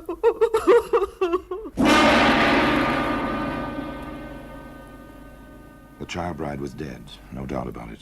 The mother's tears were matched only by the husband's angry sorrow. He faced the 2 doctors. What did she die of, gentlemen? What? My diagnosis is exhaustion following inflammation of the intestines. I do not know, as yet. You do not know. You do not know. Are you a doctor or aren't you? I take offense at your tone, Mr. Wilson. For your information, I have refused to approve the death certificate. What? Dr. Grant wishes to certify cause of death. I agree that his idea of inflammation of the intestines is probably correct. Then but I why do all not this? know, as yet, what caused the inflammation. When I do know, I shall be glad to sign the certificate. Whatever caused the inflammation, caused the death. How do you expect to determine this? By a post-mortem, Mr. Wilson. I shall do it myself, with Dr. Grant as a witness. I shall not permit But you will permit it, Mr. Wilson, because if you don't, I shall have to report the whole matter to the police and the coroner. The stage is set, the actors are in their place, and the drama has begun, and yet there's something missing. An item of evidence, which was to provide the whole affair with by far its most horrifying aspect. It was a case of razors. Razors, which can be seen today in the Black Museum.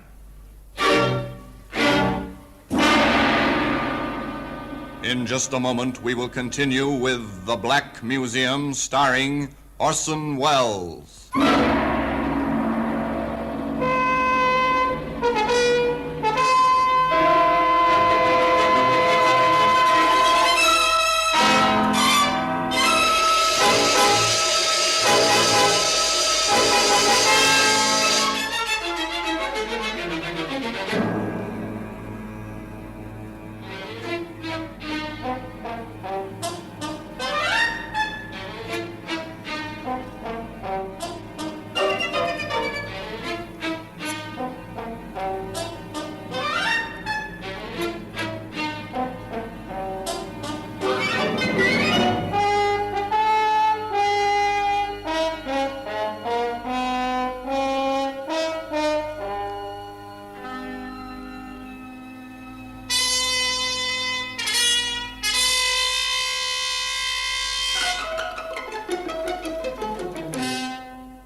And now we continue with The Black Museum, starring Orson Welles.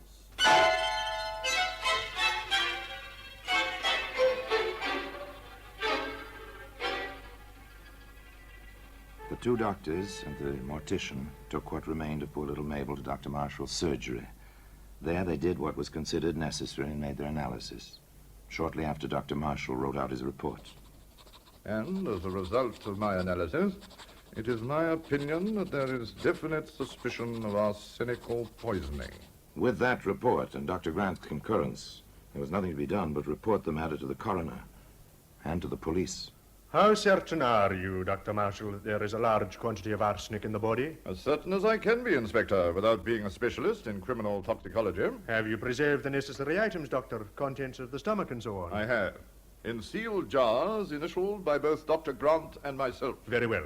If you will deliver them to me, I will see to it that proper tests are made at once. In the meanwhile, it might be wise to have Mr. In the meanwhile, well, of course, there was only one thing to do. A certain pub owner had to be questioned. Mr. Wilson? Yes? My name's Baker, Sergeant Baker. My credentials. I see.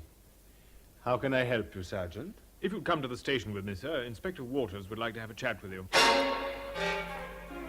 Larry Wilson went along, and quietly. I let him wait a little while before the inspector was ready to see him. Not long, just a little while. The inspector had a job to assign to the sergeant first. I have a warrant, Baker. Take a squad, go back to the statue and search it from top to bottom. Bring back anything which looks at all suspicious. Yes, sir. Quickly as we can. All right, Mr. Wilson. Inspector Waters will see you now. Thank you, Sergeant. How do you do, Inspector? Sit down, Mr. Wilson. Make yourself comfortable. 2 gentlemen facing each other in a quiet office. Might be a business deal. Might be a matter of life and death. Mr. Wilson, as you may know, we are in the position of having to investigate certain details of your wife's unfortunate and untimely death. I understand that, Inspector. Do you have any reason to suspect foul play? Of course not. Mabel was the sweetest, nicest, most gentle. And quite poor, wasn't she? I really couldn't say. I didn't check up on that. I was in love. Yes, of course. In any case, she had no will and left no estate. Exactly. Unlike your first wife, whom you married while you were still a barber, and with whose estate you bought a tavern. You're very thorough, Inspector. What you tell me is quite true, of course. Certainly very thorough indeed. The inspector knows a lot about you, Larry Wilson. Your second wife, Mr. Wilson, she also left you some money. You moved over to the Statue Tavern after her death, didn't you? Yes, that's right. Couldn't abide the old place with Belle passed on. You are sentimental, Mr. Wilson. You left the trade of barber after the other one. What was her name? Daisy was her name. Yes, I did leave the trade. May I ask when you came to this country, Mr. Wilson? In 1888. Why? Oh, routine check. We found a record of your passport in 1890 for a trip to America. You came back within a year and, of course, it had been noted that you were not born in the British Isles. That's right. And then your name is not Wilson, is it? I wasn't born Wilson. My father's name in the old country was Wilmets. I anglicized it. An interesting idea, Mr. Wilson. There was more, much more. 2 hours of it. When they were about finished, the inspector had a detailed life history of Mr. Larry Wilson. Of course, there were a few open areas. 1889? Do you know, Inspector, I have practically no memory of that year. I was learning my trade then, I guess. No time for the kind of events which make memories. And then there was 1891. I had to re-establish myself after I came back from the States. Took some time. It was in 92 I married Daisy. And stayed married to her until she died in 94. And then married Belle, who passed along in 95. And now it's 96. Well, we found one thing.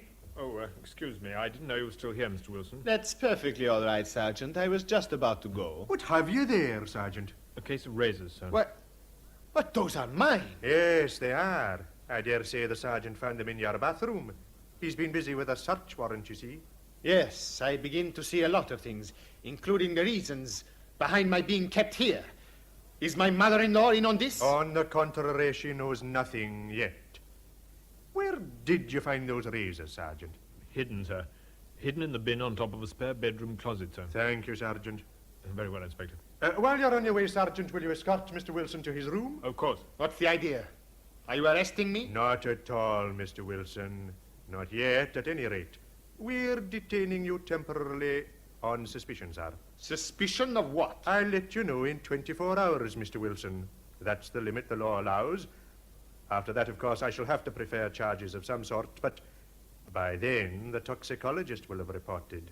Won't he, Sergeant? The inspector was puzzled. Here was a possible case involving poison, and the suspect had hidden his razors where only an unreasonably thorough search might turn them up. It didn't fit. The inspector filed the fact in the back of his mind, turned to other things. The toxicologist report is in, Sergeant. The girl was poisoned, all right, but not with arsenic. Her body was full of antimony. We'd better charge Wilson or he'll be out of our clutches before we know it. So, they entered a charge against Larry Wilson. Larry Wilson, you are under arrest on a charge of willful murder. I must warn you, anything you say may... And then they proceeded to do a little more digging, both figuratively and literally. I want an exhumation order, Sergeant, for the bodies of the first and second Mrs. Wilsons. Of course they found it there, too. The laboratory report, sir. Both the women were poisoned with antimony.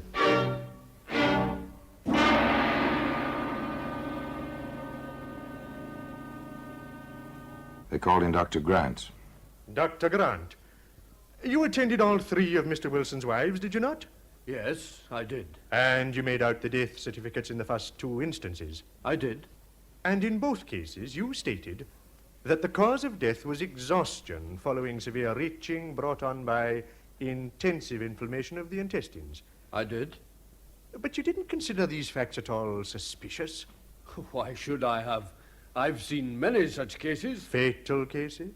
No, not fatal. However, with the symptoms in all the cases so remarkably alike, they were alike, weren't they? Definitely. Oh, most definitely.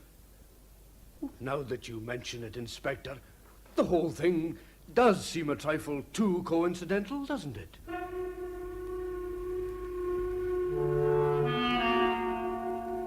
Now it was a matter of routine. 3 women dead of the same poison. 3 women all married to the same man, all treated by the same elderly doctor. There didn't seem to be much more necessary to be done except to trace the poison to the thrice bereaved husband. The police canvassed all the drugstores, the chemist shops in the neighborhood where Larry Wilson had owned his barber shop and his taverns. What can I do for you, sir? Good morning. My name's Baker. My credentials. I see. CID. How can I help you, Sergeant? We'd like to know if you've ever had a customer named of Wilson, Larry Wilson, one-time barber and tavern keeper. Oh, that Wilson. Yes, of course. Used to buy the supplies here. Did he? What, for instance? Oh, brushes and combs, soaps as he needed them, and so on.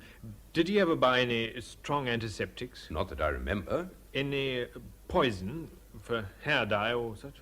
I think he once bought some tartar emetic. Yes, I'm sure of that. I remember now. He told me he was experimenting with a new type of dandruff remover. He had the idea that antimony might work very well. Dandruff remover. Or wife remover. This was up to a jury to decide. There was small doubt what a jury would decide when the chemist showed Sergeant Baker the poison book. I'm certain. Yes, here it is.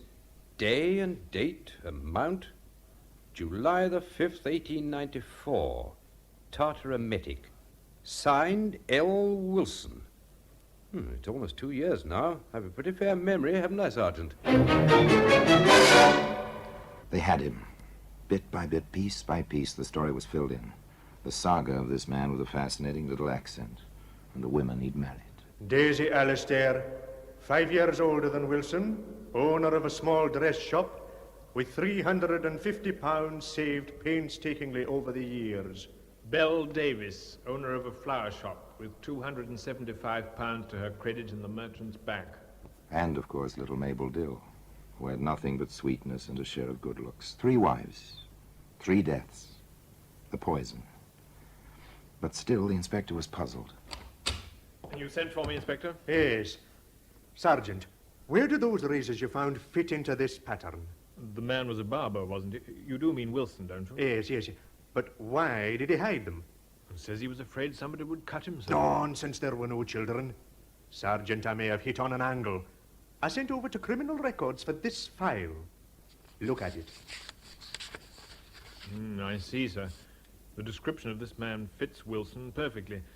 Of course, this man was seen only once. True enough, but it's the identical colouring, height, weight, even the brief sound of his voice. Well, it proves nothing, sir. I know, but there's more. The cases in this file began in 88. Wilson came to Whitechapel in 88. The cases stopped in 90, when Wilson went to America. But in that year, it's noted here, there were 3 identical cases in New Jersey. They stopped in 91 when Wilson came back here. As Dr. Grant would say, it's too remarkable a coincidence, Inspector. Would you, Sergeant, in this room and having seen this record and knowing about those razors, hazard that Larry Wilson is Jack the Ripper? I'd hazard it, sir. I couldn't prove it. Neither could I, but I'm convinced all the same. Perhaps he... well, we've got him on other matters. We can hang him only once in any case. I'd handle that razor with care, sir. It's mighty sharp. A most efficient bit of Sheffield, isn't it, Sergeant? Yes, Inspector. For its original purpose, as well as the other. Matter of fact, I use one exactly like it every morning. A grim thought, Sergeant. A very grim thought. We shall never know the full story, but most people would agree with the inspector. There was more than a reasonable chance that justice had finally caught up with Jack the Ripper. Certainly, that case of razors deserves its place of honor in the Black Museum.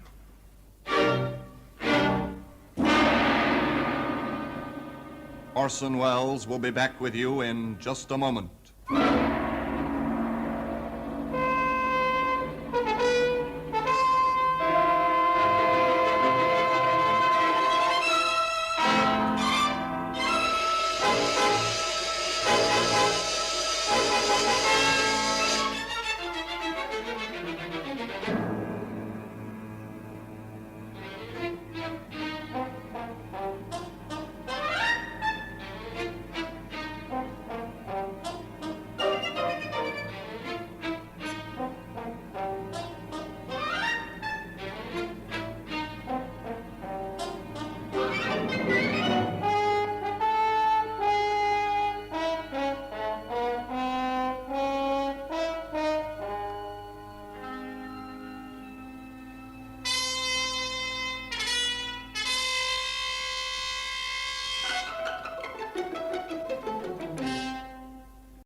This is Orson Welles, speaking from London.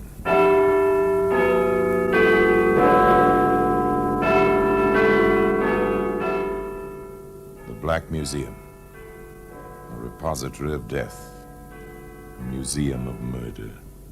Yes, here in the grim stone structure on the Thames, which houses Scotland Yard, is a warehouse of homicide, where everyday objects, a portable typewriter, a jack for an automobile, an ice pick, all are touched by murder.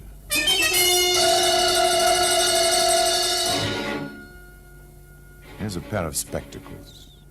It's a familiar object, neat, not too large, tortoiseshell frames with gold tops.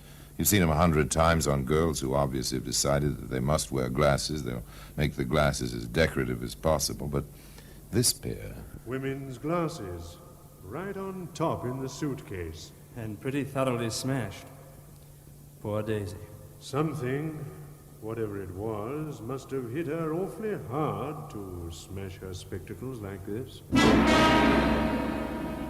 Today, those spectacles can be seen in the Black Museum.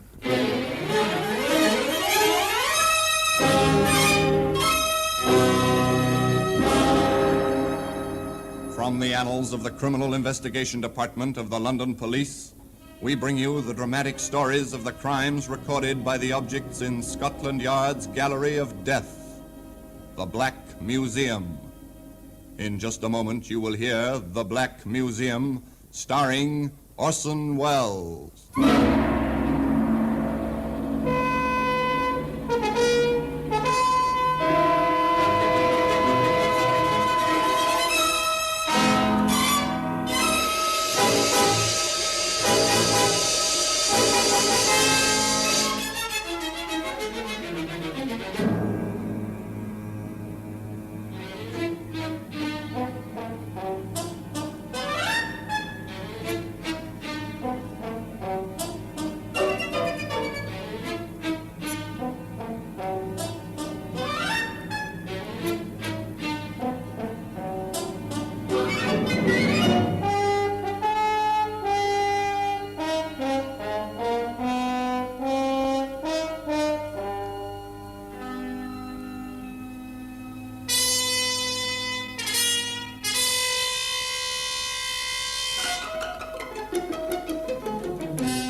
Now, The Black Museum, starring Orson Welles.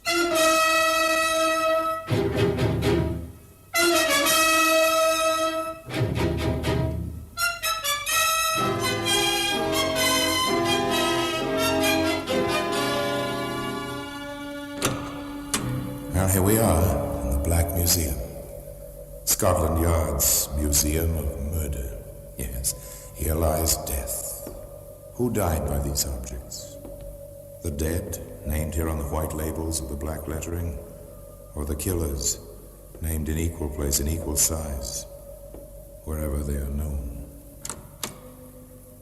A mandolin string. Here we are. It's made for music, a mandolin string. Stretch it across the top of a stairway, see it blend and disappear into the dark carpet background. Stretch it ankle high and listen in the dark for the sound of falling, sound of murder. Here's a French novel, romance, with a blackened perforation in the center of the pages where the bullet passed, which ended romance. Here we are, the spectacles. Rather pathetic spectacles. The lenses are cracked, the frame twisted and bent, the gilt tarnished. Many other things were tarnished, including a man's reputation, by the chain of events which began that morning when Mrs. Oliver came to see Inspector Laswell at the yard. I understand, Mrs. Oliver. Perhaps your daughter thought she'd let you know, but didn't after all. I wish I could believe that, Inspector, but I can't. Daisy was so determined when she left that night. And since she went to the train, you've heard nothing? I wired Ron. I never liked him. Something, I don't know, I thought my Daisy do better for herself than a chicken farmer. Anyway, I wired, asked him if Daisy was there. I received this in reply, Inspector. Thought Daisy coming Saturday, not Friday. Went to meet her, not there. Letter follows. Ron Smith. This was last Saturday? Yes. I wired on Monday. This answer came back the same day. The letter came in yesterday, Wednesday. Oh, thank you. Dear Mrs. Oliver, you do not know how shocked I am. Daisy missing since Friday afternoon. This is really terrible. She wrote asking me to meet her Saturday. I went... The heartsick words of a worried man, the tone and feeling of the letter, plus the fear and the tears of the mother, sent Inspector Caswell to Larkspur in Sussex, the nearest town to Wren Smith's chicken farm, the railway terminal for the area. He turned first to that prime source of all rural information, the local pub. Evening, landlord. A pint of beer, please. Yes, sir, of course. Haven't I seen you someplace before, my good man? What? Oh, Jack Sheen. You have seen me someplace before. Now, drink up, man. It's good to see a familiar face. A familiar face drawn by a familiar scent. You're not down here on business? I am, and so are you. No, I wanted to keep this quiet for a while, anyway. With that crowd? Over at the dartboard? Your old-time friends, Caswell. Morton of the Times, Alsop of the Guardian, Durr of the News. And yours truly. You fellows have a sense of smell of a ferret. We have to. It's our living. Do you think the girl is dead, Caswell?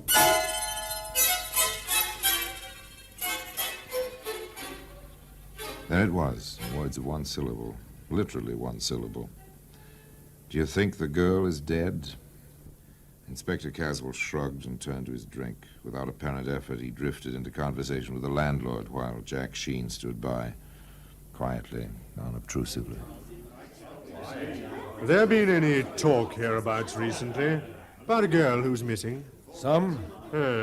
Well, girls get silly ideas sometimes, especially the young ones. Only silly thing about this girl was the man she went for. Huh? They get that way sometimes, even the best of them. Oh, I know what you mean. Anything wrong with the man in it? Ne'er-do-well, owes for feed, everything in sight. Lives in a hut on his farm, not even a proper house. Oh, that's her? This Oliver girl now, bright, sweet as they come, real pert in them fancy glasses she always wore. Then off the deep end over this Smith fella. Never know why they do it. Whereabouts is this chicken farm? Right fork east, second right after the fork. You thinking of going up there? Oh, I might drop over. Told the girl's mother I'd look around. Maybe talk to Smith. From his letters, he's pretty well upset himself. Him? Upset over that girl? Not much. What's happened to your friend? My friend? Why, he was just...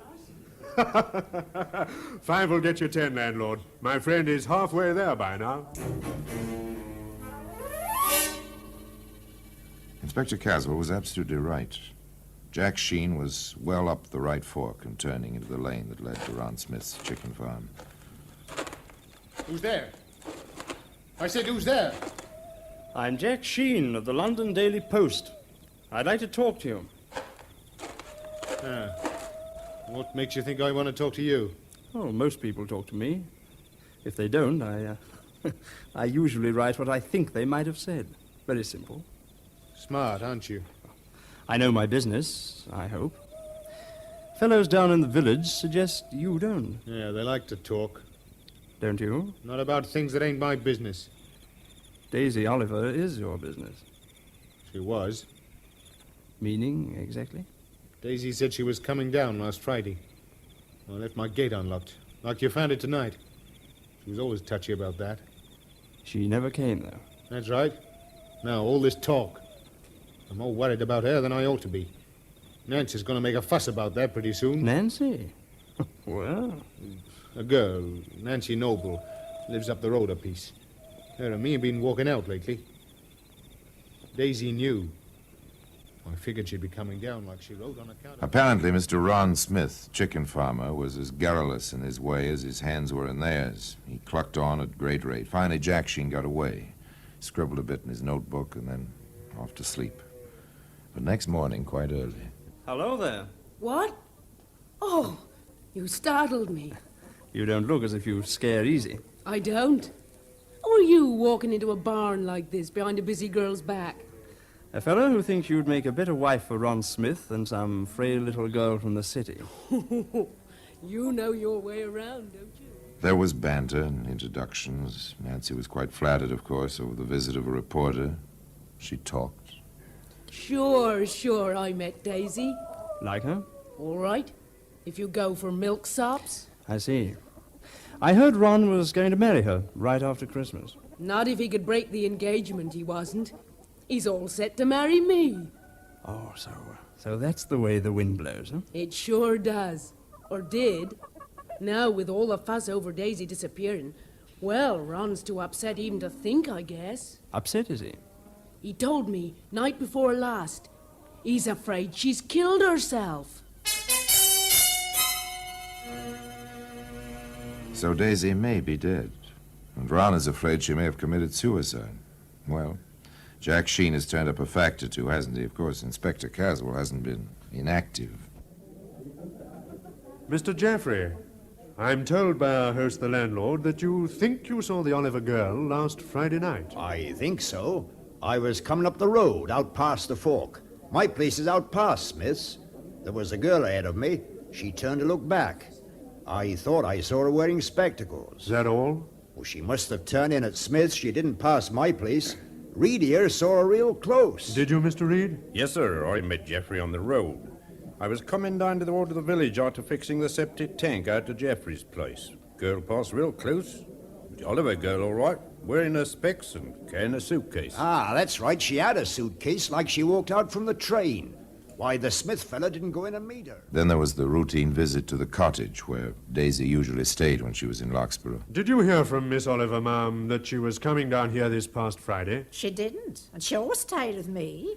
If she'd planned to come down, well, you never know, what with young girls being so free nowadays. And she had spent all her savings on these trips. She told me that last time she was here. When was that? Oh, about 2 months ago. She seemed so nervous, poor thing.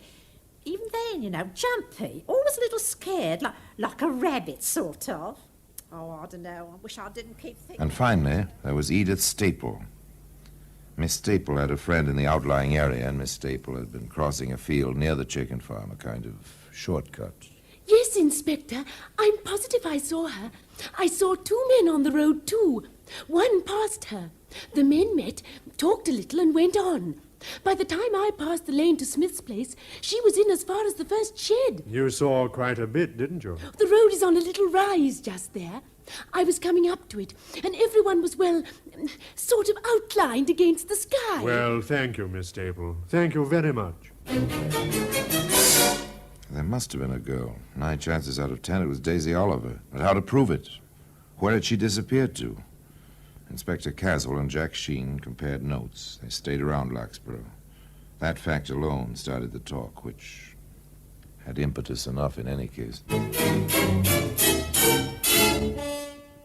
People don't just disappear, I tell you. She must be somewhere. She turned into Smith's place. Want to bet she never came out? Nice girls don't take chances going alone to men's homes, even when they're more decent than the hut he lives in. I'll get him, you'll see. He did the girl in. Want to bet? The talk reached Smith, of course. On the heels of the talk came Jack Sheen. Nice lot of chickens you've got here, Smith. You didn't come out here to talk about chickens. No? What then? You're trying to get more on Daisy and me. The town has plenty on you, they think. Yeah, long tongues. They wag too much. You can stop them, you know, quite easily. How, I'd like to know? Oh, just ask Inspector Caswell to bring his crew out here to dig up your farm. They'll find nothing. That'll stop the talk. I'll do it. They can dig any place they want. Except I wouldn't want them to disturb my chickens. The remarks were duly reported to the inspector. His comment was, "We'll be glad not to disturb his chickens." I should think that's exactly what you would do. Oh, I don't know a thing about chickens, except roasted. Look, he was rather pointed about it, you know. Don't disturb my chickens. You know, if I were you, Caswell, I'd do some digging around that chicken run. Might save you a lot of extra trouble. You catch on, Inspector? The inspector caught on to the extent of asking Ron Smith to drop in at the police station while Jeffrey and Reed and a few of the others with Jack Sheen began their digging. Not much good this ground. Good enough for chickens. Got something? No, just a rotten stick. Nothing suspicious like. There's something here. Yes, I'd say you had something there. Lift out your shovel, Jeffrey. Okay. Now, look, I'm going to open it. I want you to witness that I neither take out nor put in any object. Ready? Yeah, all right. All right? Okay, now just watch this. It's the girl's suitcase, all right. I'd know those specs any place. Well, today those spectacles can be found in the Black Museum. In just a moment, we will continue with The Black Museum, starring Orson Welles.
And now we continue with The Black Museum, starring Orson Welles.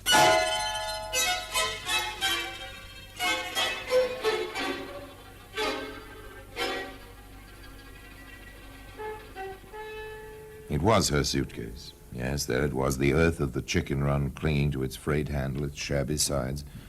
Jack Sheen stopped the digging, sent Reed pell-mell for the inspector. Women's glasses. Right on top in the suitcase. And pretty thoroughly smashed. Poor Daisy. Something, whatever it was, must have hit her awfully hard to smash her spectacles like this. Shall we go on, Inspector? Digging? Of course. But carefully. We don't want the edges of the spades to disfigure anything. The first thing they found was part of the torso. Then the limbs wrapped in sacking. Finally, the head in a tin box, buried shallowly in the chicken run.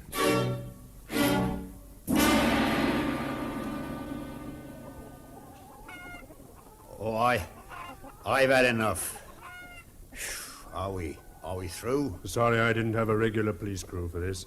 You can go along. And thanks. You too, Mr. Reed. Where's Smith? At your local police station, where Mr. Sheen and I will be interviewing him in a very short while. They interviewed him. It was quite simple at first. They gave him the facts. We've found her, Smith, thanks to Mr. Sheen here and the strong arms of some of your neighbors. Well, what have you to say? First, I must warn you that anything you may say may be taken down in writing and used as evidence. Now, go ahead. I didn't kill her. I didn't. That's only a beginning. She came down on Friday to have it out with me. She was so nervous. She was all twitchy. She said she wouldn't leave my place until we'd set a date for the wedding. But she knew about Nancy. She knew that. We had a row, a real hard row. Well, I guess I gave in. I said the 27th of December, right after Christmas. Then I promised I'd tell Nancy that night. Daisy wasn't satisfied until I'd gone right out looking for Nancy. I couldn't find her. I came back and Daisy was hanging from the beam in my hut. She must have jumped from the table. It was awful. What did you do? Why didn't you go for help, a doctor? Well, I cut her down first. I thought there might be some life left. Did you try artificial respiration? Well, as soon as I got her on the bed, I saw it was no use. But you still didn't call anybody. I was afraid. I panicked. I thought they wouldn't believe me. They'd all think I killed her and try to make it look like suicide. So you buried her? Yes, in the morning. But you cut her up first. You deliberately dismembered the body in an attempt... Have you ever tried to dispose of a body? True, a body is 76% water, but have you ever tried to get rid of one? It's almost impossible to burn without special apparatus. Burying it leaves it intact. What do? Find a lime pit? Even that isn't foolproof. What do you do? After you knew she was dead, you still wrote letters to her home. Well, I couldn't stop doing that. If people were to believe that I hadn't killed her myself. May I, Inspector? Of course, Jack. What about these? Her glasses. You found them, too. How did they get this way? Well, they must have fallen off when I cut her down. I suppose I stepped on them or something. Her head hit the table as I was carrying her to the bed. I couldn't believe Daisy was gone. I couldn't... Smith couldn't believe she was dead. Jack Sheen and Inspector Caswell couldn't believe other items. It doesn't fit, Caswell. It doesn't. What's bothering you about it? Look, a girl who's just been told her wedding date doesn't hang herself in the next half hour. I saw that. I sent his shoes down to London to the laboratory. If he did step on those glasses, there'll be bits of glass on the soles or heels. I'm no doctor, Caswell, but did you notice any rope marks on the neck? I didn't. I've sent for one of the medical examiners. We'll know all about that very soon.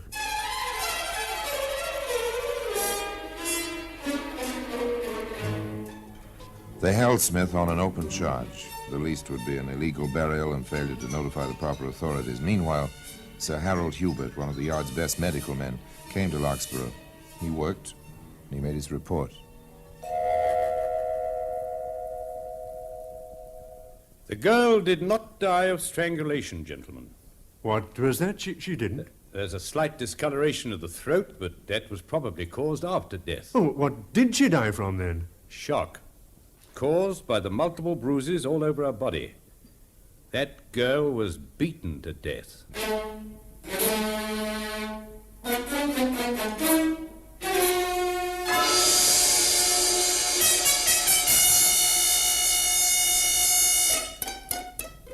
Now the questions descended on Sir Harold's head in a deluge. No sign of strangulation at all? She may have been partially hung. There's congestion of the blood vessels of the throat. But she didn't die up there. If she was hung at all, she was alive when she was cut down.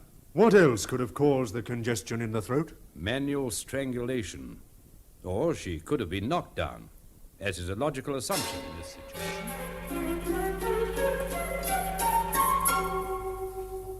Did you knock her down and step on her throat, Smith? Of course not.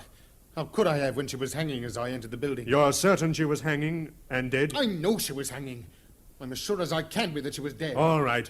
Take him back to the cell. There it was. The expert said no hanging. The man accused contradicted that statement at every turn. Once again, the inspector and Jack Sheen went out to the chicken farm. What are you up to? Give me a boost up onto the table. Okay. Now what? I'm not going to hang myself. Come on up. I think it'll hold both of us. All right. Here I come. Huh. Not the safest perch in the world. Okay, now what? Look here. Along the beam. What a filthy animal. Didn't Smith ever clean his place? Maybe it's just as well he never did. Yeah. Look, I don't get it. He said a dozen times he found her hanging. If a rope passed over this beam, as Smith maintains... The dust up here would show the marks. You see any marks, old boy? Not a thing. Not even a bit of rope fiber. Sir Harold is right. No death by strangulation. Not by any rope which passed over this beam. I wonder how friend Smith is... Smith did his best to explain the matter. In fact, he did a trifle better than his best. That's possible. The rope must have caught in the joists. She didn't weigh very much. And by the way, where is the rope? I burned it. It gave me the willies. What kind of rope was it? Ordinary hemp rope. Not sash cord? No, hemp. What did you intend it for? Oh, no special purpose. You always have rope around a farm. Inspector Caswell reminded Mr. Smith quite tersely. Hemp rope leaves its fibers caught in rough wood when it's passed over the wood. There's no sign of fibers, or any mark in the dust. Well, then the dust settled back after I took her down. How did you take her down? I lifted her with one arm and freed the rope with the other. Now, let's go back to the beginning, Smith. When did you first see her that night? Oh, she came to the gate. It was locked. She called. I let her in. We argued. Then we made up, and I went to tell Nancy. When I came back... Hadn't you better keep the story straight, Smith? That is the story. You said before you cut her down. You told Mr. Sheen you left the gate open because finding it closed upset her always. Then I made a mistake. Oh, you made a mistake, all right. You made your story much too involved. You see, the laboratory has reported on your shoes. Not only are there no bits of glass in them, proving you did not step on them, but there are traces of lipstick on one and traces of contact with human skin on both. I submit, and I shall so state to the jury at your trial, that you attacked the girl with force and violence, that you smashed her glasses on the table, that you beat and kicked her into insensibility and death. Your story tripped you, and the laboratory did the rest. I'd say, Smith, next time, keep it simple. But I doubt if there'll be any next time for you. Well, today, those spectacles can be seen in the Black Museum. Orson Welles will be back with you in just a moment.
Now here in person is Orson Welles. Exactly how Daisy Oliver met her death was never brought out, not even at the trial.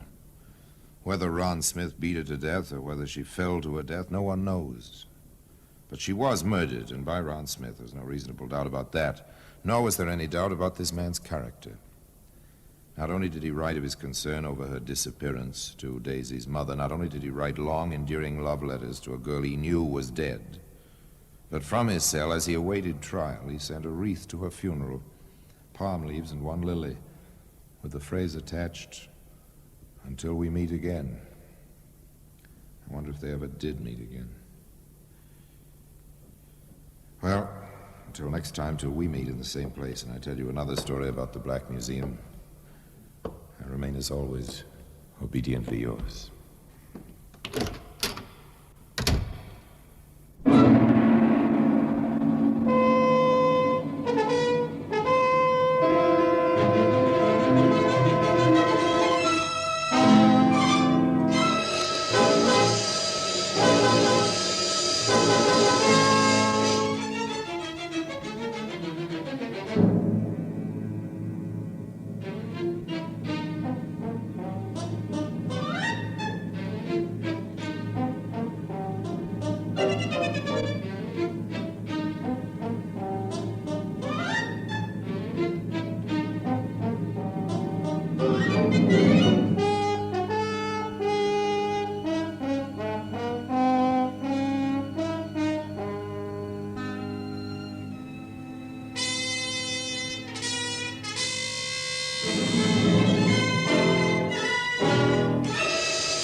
This is Orson Welles, speaking from London.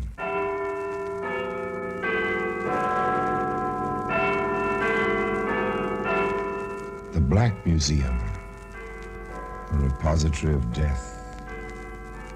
Yes, here in the grim stone structure on the Thames, which houses Scotland Yard, is a warehouse of homicide, where everyday objects, a teapot, a sewing needle, a folding camera, all are touched by murder.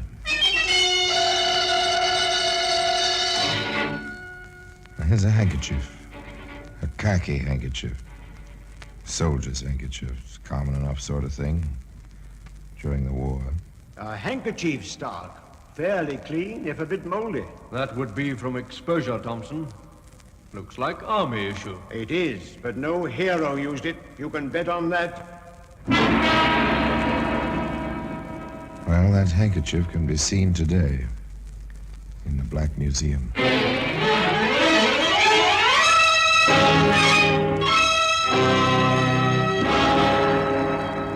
From the annals of the Criminal Investigation Department of the London Police, we bring you the dramatic stories of the crimes recorded by the objects in Scotland Yard's Gallery of Death, the Black Museum.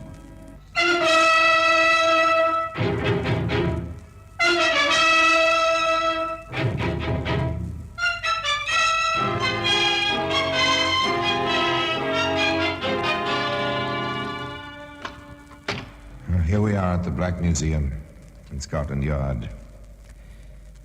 Just come into this silent room. Outside, the Thames is busy with London's river traffic, and just upstairs, police communications tap from the teletypes, ring from the telephones. But here, as I say, is silence.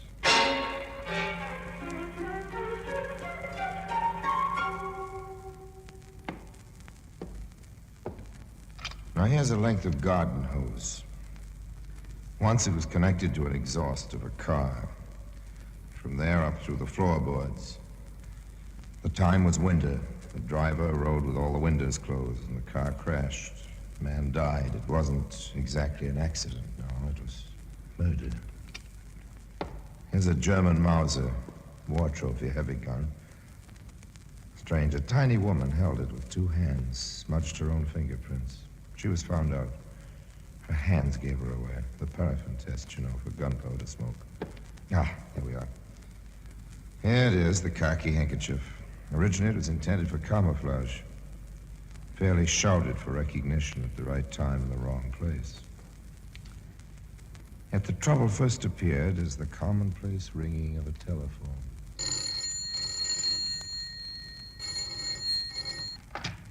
Hello? Mrs. Lyons? Yes? This is Liz Hart. How are you? Fine. And you? All right. I'm a little worried, though. Kathy's so late getting home. Is she with Doris? Well, they're not here. I thought Doris was with Kathy at your house. Oh, dear. Now, where have they got to? Oh, probably stopped at one of their friends' houses. Now, don't you worry. Kathy will come home with my Doris, and both of them will be full of So stories. ordinary, so commonplace. One mother worries, the other doesn't. And later, around 6, the worrier, Mrs. Hart, Kathy's mother, speaks to her husband. You'll have to speak to Kathy when she gets home. Isn't she home? It's practically dinner time. I thought she was in her room. She's off somewhere. Oh, John, I'm so worried. Do you call the places where she might be? Hours ago. No one's seen her. Well, we'll have to wait until 6:30. Then I suppose we'll have to start looking for her. Oh, when will Kathy learn to let us know? 6:30. No Kathy, no word from Kathy. This time the telephone rings in the Hart household. Mrs. Lyons is calling Mrs. Hart. Yes. I assumed you'd call me if Doris turned up with Kathy at your house. Oh, dear, I wonder where they can have gotten to. A frantic Mrs. Hart cradles the telephone, looks to her husband. Together they leave the house, go out into the darkening street to ring doorbells.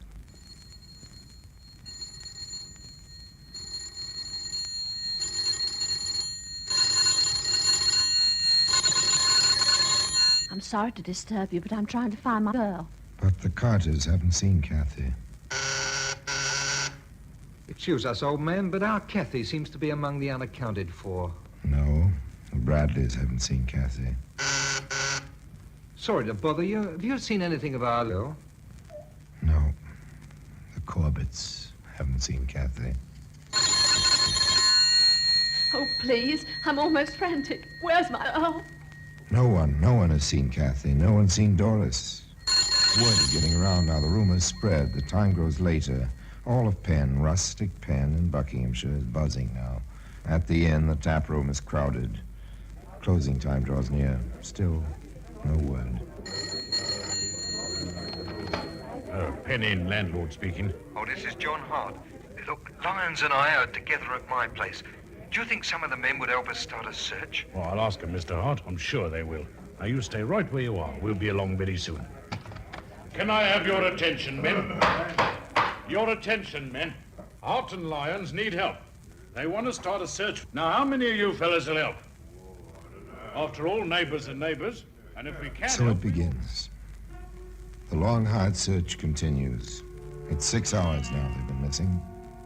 It's dark, very, very little moon. The lanterns of the searchers move around the village of Penn through the fields and the clumps of trees in ever-widening circles. The men beat the fields. At the Hart home, 2 mothers wait and wait and wait. Yes? Nothing yet, dear. Try not to worry. Nothing yet. The sun rides high above the fields and woods of Buckinghamshire. Sun passes its course, descending behind the hills to the west. Already the searchers, hundreds of them now, have moved outward from Penn, some 4 miles outward. The night is coming on. The doorbell rings. Yes? Just on my way to the inn, ma'am, for more lanterns. And just to tell you, we'll keep at it all night, if need be. And there's nothing yet. Night again. Now the police are in the search, and with them a group of soldiers from a nearby camp. Steadily, monotonously, the men work, their voices subdued, the lanterns bobbing and weaving over the countryside. Outward, always outward from Penn. 5 miles now, 6 miles. As the radius lengthens, there's more ground to cover. False dawn grays the sky to the east, and the morning star low in the west begins to pale. Over here, mate! This way! Hello! You found something, matey? I found something. Yeah? Covered up with leaves they were. Just behind me here.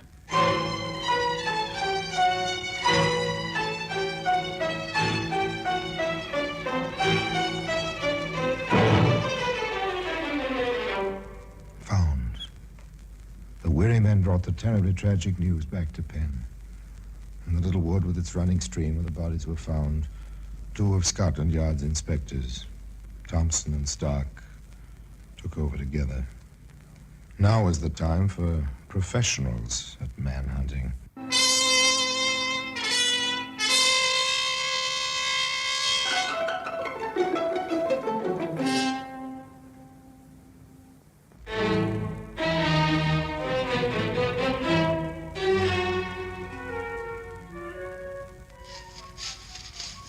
What have we got, Stark?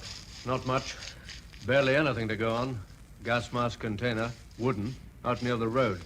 I don't think they were killed here, do you? No, chances are against that. One of the men brought me this. A handkerchief, Stark. Fairly clean, if a bit moldy. That would be from exposure, Thompson. Looks like army issue. It is, but no hero used it. You can bet on that. There are tire marks and an oil patch over to the right. Truck tires. Double rear wheels. Army truck, it looks like. Plaster casts? The men are making them now. Army truck, army handkerchief. Anything else? Not yet. All right, let's get out of here. We've got a killer to find.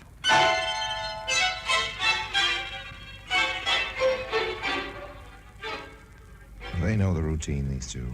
But grimly they set about the work. Stark takes the gas mask container, the plastic casts, the handkerchief to the experts at the yard. Thompson stays on in Penn. He visits a different kind of yard. Doris and Kathy were once my pupils, Inspector. I have a very personal reason for wanting to help you. But just how can I?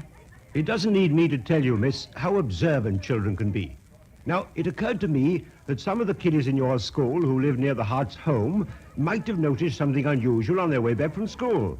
Of course, it's only a shot in the dark, but a child might remember something that a grown-up would forget. I see what you mean, Inspector. Right then. Now, who in your class lives near the Harts? Let me see now. Linda Carter. Oh, yes, and Kenneth Bradley. They're playing just over there. Come with me.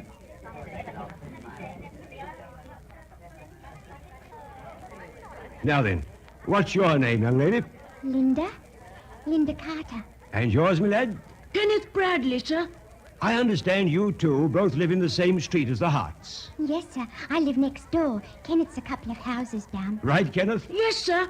Now, I know you'd like to help me if you could. I think your teacher told you I'm from Scotland Yard. She sure did. You don't look like a detective. Detectives usually don't look like detectives. Now, let me tell you something. We're looking for a truck.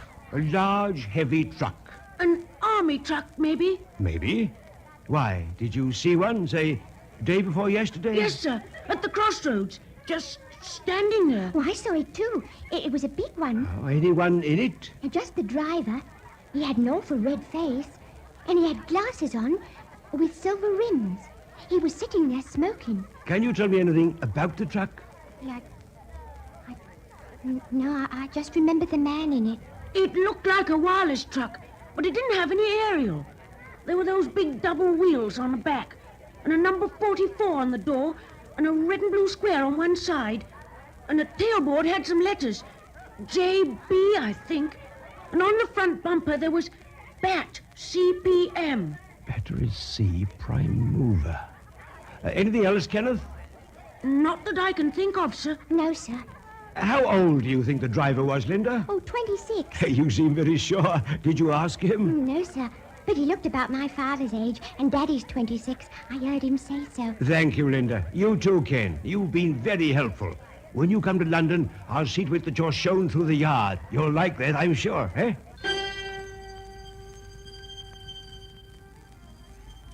Inspector Thompson sought out his colleague Stark at Scotland Yard. I've got good descriptions. The truck and the driver. How about you, old man? Laundry mark in the handkerchief. Print on gas mask container, that's all. Anybody seen them in the truck? A man and a woman, about a mile apart, along the line from the school towards where they were found. Any numbers in the truck? Battery, regiment, and division insignia. That laundry mark's going through the mill. H2503 has been checked in every laundry in the county of Buckingham. Good. I'll get onto Army intelligence. We'll find that truck, the outfit that uses it, and the man who drives it. A leaky axle drips oil, does it? We'll see about that.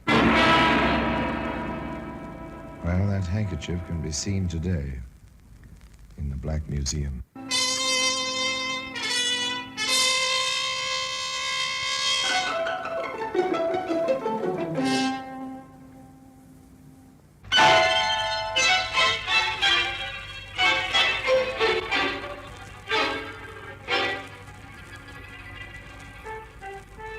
Now it was routine, except for the unforgettable sight of leaf-shrouded bodies in the wood.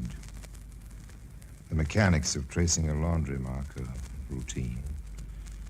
Preservation of plaster casts of tire marks, that's routine, grim routine, with an inevitability about it. Pursuing the routine, Inspector Thompson called Army Intelligence and spoke with a colonel whose main function was liaison with the civilian police. Those are the details, Colonel. Well, I have it all down. Large number 44, red and blue square, JB on the tailboard. Yes. Battery C, PM on the front bumper. That's it. Sounds like one of those Fordson 6x6s we've been getting for our field artillery. I'll call you back, Inspector. Thank you. Like war, crime detection is largely a matter of waiting for information, waiting for results when the wanted alarms are sent out, waiting for a suspect to appear at a certain place. And now Thompson and Stark waited for answers to their inquiries. In a matter of hours, the answers began to come in. There's a report on the laundry mark, Thompson. Ties in with a series given an army outfit stationed about 5 miles outside of Penn Village. It begins to fit. Patiently and grimly, the two men went on waiting. Once again, the telephone. Inspector Thompson here. Colonel Gardner, Inspector. I have your information. Here he comes, Stark. Good. Go ahead, Colonel. That truck apparently belongs to the 44th Battalion Devonshire Blues, a Battery C prime mover. Where is that outfit, sir? They've been in camp 5 miles outside Penn Village. They've just been moved to Yoxford on the south coast for further field training. Thank you, Colonel. Shall I advise the CO down there to expect you? If you would, it should take us about 2 hours. You move fast, don't you? I'll tell him. And good hunting. Hope you get your man. Thank you again, sir. If he's still with that outfit, we'll get him. If he's still alive, we'll get him. Yoxford, Stark. Get a car and a driver. We're going to the country. Traffic was light and gasoline rationed England. Some 2 hours later, Thompson and Stark conferred with the major commanding the battalion. Yes, we do have a prime mover with a leaky axle, gentlemen. As a matter of fact, it's in the shed just outside. May we see it, Major? Yes, of course. This way.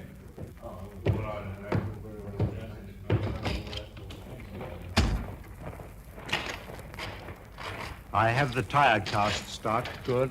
Well, our accommodations are still a bit primitive. No proper garage facilities. We just moved into this setup day before yesterday. We understand, Major. You've been having much trouble with that truck? Oh, yes. A few days ago, just before we broke camp near Penn, and that's over in Buckinghamshire. Yes, we know the place. We released the truck to the maintenance depot. Apparently, there isn't much they can do with it. The main differential is a problem. Well, there we are. JB on the tailboard. Have a look at the inside, will you? I'll take the tires and the markings. Check. 44 on the door, yes. Big enough, but I could hardly miss it. Red and blue square. Our battery shoulder patch, Inspector. Yes, I thought so. Markings all checked. Let me see now. The tires. Fallen in here, Thompson. Yes, tires checked with the cast stock. Well, we expected that. Here's something on the tarpaulin. What do you make of these stains? Want a guess, old man? Well, your guess is as good as mine, and it'll be confirmed by pathology. Blood. I think we're through here, Major. May we go back to your office, please? Blood on the tarpaulin, crumpled up and tossed into a corner of the truck. I don't think they were killed here, do you? No. Chances are against that.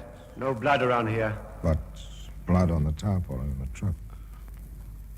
The two detectives and the major went back to the orderly room. I think we'd better see the driver of that truck, Major. Oh, yes, of course. Sergeant Carroll. Do you know who drives the prime mover for Battery C? That'll be Driscoll, sir. Oh, where is he now? I expect he's in the battery day room, sir. Oh, bring him over, will you? With his gear, duffel bag, the whole outfit. Yes, sir. The sergeant turned and left. The major, with Thompson and Stark, waited silently, each busy with his own thoughts. An army is a cross-section of the population, they say. If this Driscoll did this thing, part of that cross-section, I suppose. That blood stain. I hope there's enough for pathology to type it. Laundry marks. His shirts and underwear ought to have the same mark as the handkerchief, if he's the man. In the day room of Battery C, the situation was normal. The sergeant walked in without attracting too much attention. Oh, here you are, Driscoll. Well, what's up, Sarge? You are. Major wants you. Well, what's wrong now? He didn't tell me. Let's get over to quarters first. Well, what for? Major wants to see your gear. All of it. Oh. Let's go. Was the waiting over? Out of the seeming anonymity of the army, had they found their man, and so quickly? In my office, Sergeant. Yes, sir. Halt! Gunner Driscoll, Major. Thank you, Sergeant. Dismiss. At ease, Driscoll. Thank you, sir.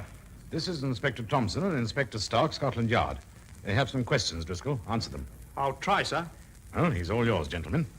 May I examine your duffel bag, Driscoll? Of course, sir. The blouse is rather wet, isn't it? Caught in the rain, sir.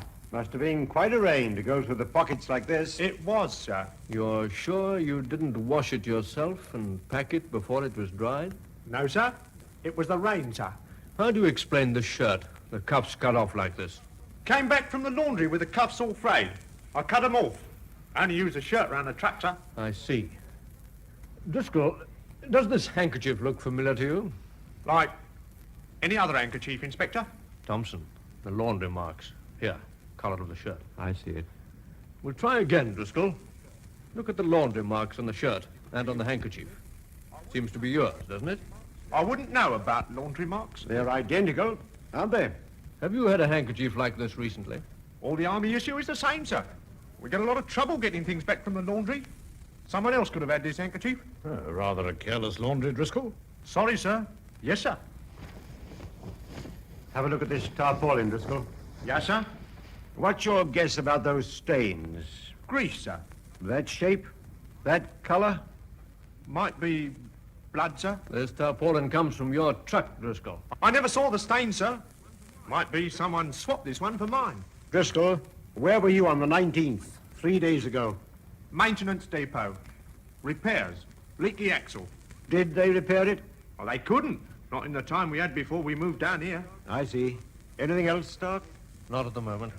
Major, we'd appreciate it if you'd hold this man under escort. There are still a few inquiries to be made. Yes, of course, Inspector. Oh, Sergeant, in here, please.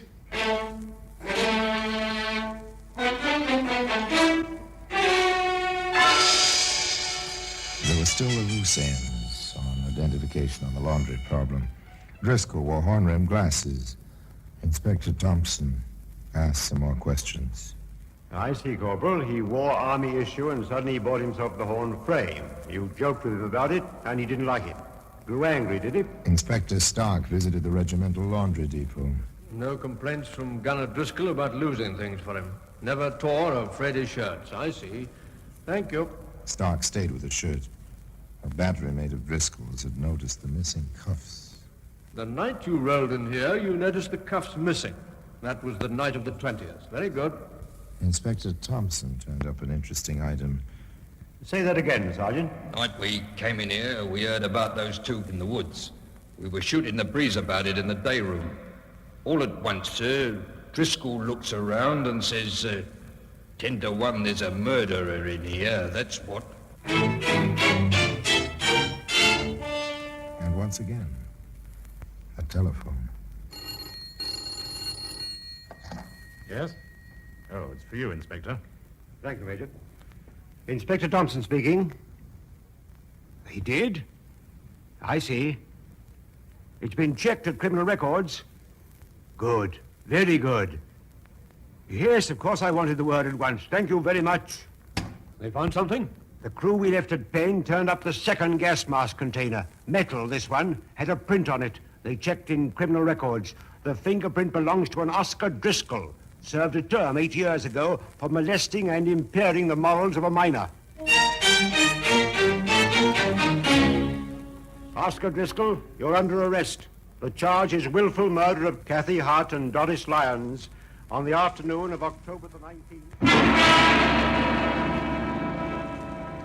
Well, that handkerchief can be seen today in the Black Museum.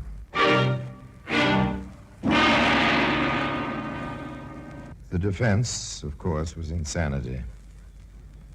The defense tried to prove that Driscoll suffered from schizophrenia, split personality, that he had no recollection of what he'd done, and therefore no legal responsibility. The jury brought in its verdict, and finally, this man died at the hands of the public executioner. There was apparently no doubt in the minds of the jury that this man had known and planned exactly what he'd done. At any rate, the khaki handkerchief remains in its usual place, in Scotland Yard, in the Black Museum. And now, until next time, till we meet again in the same place, and I tell you another story of the Black Museum, I remain, as always, obediently yours.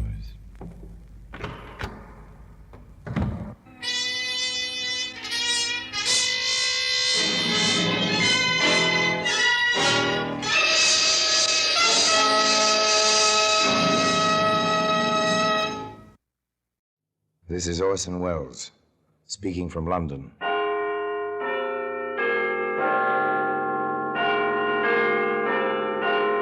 The Black Museum, the repository of death. Yes, here in the grim stone structure on the Thames, which houses Scotland Yard, is a warehouse of homicide, where everyday objects, a skillet, a screwdriver, a photograph, all are touched by murder.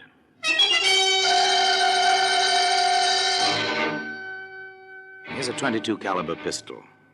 It's a familiar object. You've seen one or its picture. You've never touched one. An elegant little weapon. Blue steel, mother of pearl inlaid grip. Beautiful in its dainty, snub-nosed wickedness. A lady's weapon, wouldn't you say, Pepper? Looks as if it wouldn't harm a fly. Pretty in its way, Inspector. Pretty and dangerous. There ought to be a law forbidding the manufacture of these toys. Every one of them is capable of death. Well, today, this little blue .22 can be found among the exhibits in the Black Museum.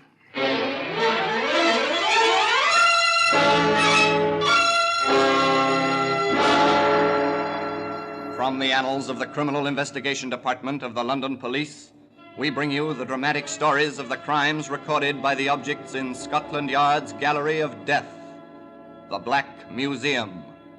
In just a moment, you will hear The Black Museum, starring Orson Welles.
Now, The Black Museum, starring Orson Welles.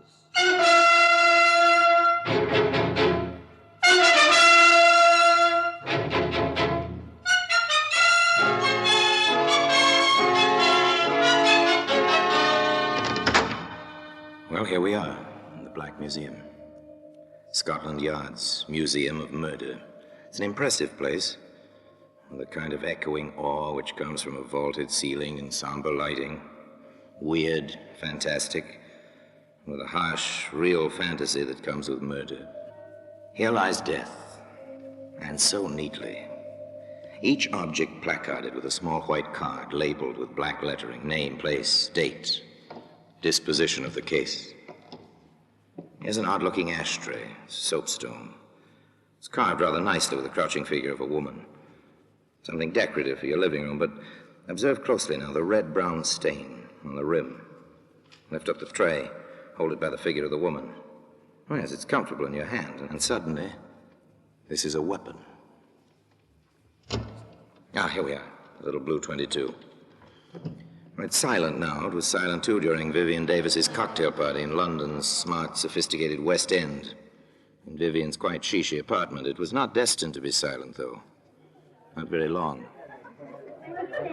It's a nice place, Vivian's apartment, if you go for ultra-modern glass and metal combinations. Nice people, too. Well, nice looking, anyway. Young men are quite impeccable. The young ladies are lovely, lush, well aware of the well-put-together attractiveness. Oh, yes, these are the chic young people. Larry, darling, have you been watching Vivian and Donald? What else, sweet? They are at dagger points, aren't they? Well, frankly, Larry, if Viv has one more martini, she'll kill Donald with a look. An alcoholic look, at any rate. But why all the fuss and bother? If Donald wants to play, she ought to let him. I know at least 3 males who are perfectly willing to give Viv a time, really. Mm-hmm. Including yourself, Larry, my sweet? No, darling, I'm the 4th. But then why bother? A trifle strange, isn't it? The ultra-sophisticated, the over-civilized, and yet, you know, beneath the polish, the same old jealousy that you can find in savages. Oh, yes, simple jealousy. For instance, at this moment, Vivian herself is approaching the chrome and plastic bar where Donald is mixing a drink. Donald, haven't you had enough? You're quite tight, you know. Am I, really? I asked you, Donald, haven't you had enough? I don't believe I have. Will you have one, dear? I've had enough, let me tell you. Ah. This is my party. You might be polite enough to pay some attention to me and a little less to that strawberry blonde. Ah, she's quite attractive in a leggy sort of way. Oh, yes, quite elemental beneath the polished surface. An interesting situation. It continues, of course, as long as the party lasts.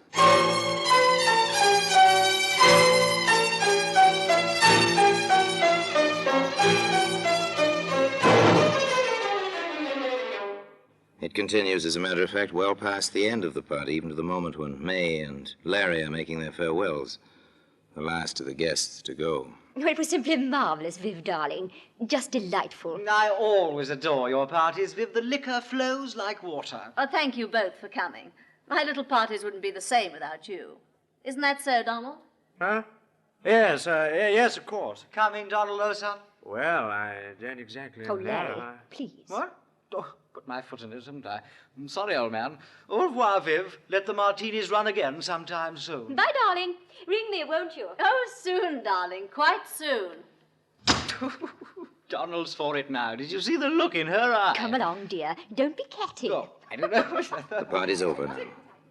Silence descends on the carpeted hallway for a moment or two. And then, through the muffling walls... You stupid little, silly little beast and that woman. Oh, stop it, Viv. I'm not interested in her. I've Don't told you you make time me look and such a time again. perfect idiot. Man versus woman. A jealous woman. Where does it go? Isn't it obvious? Of course. Somebody's bound to be hurt.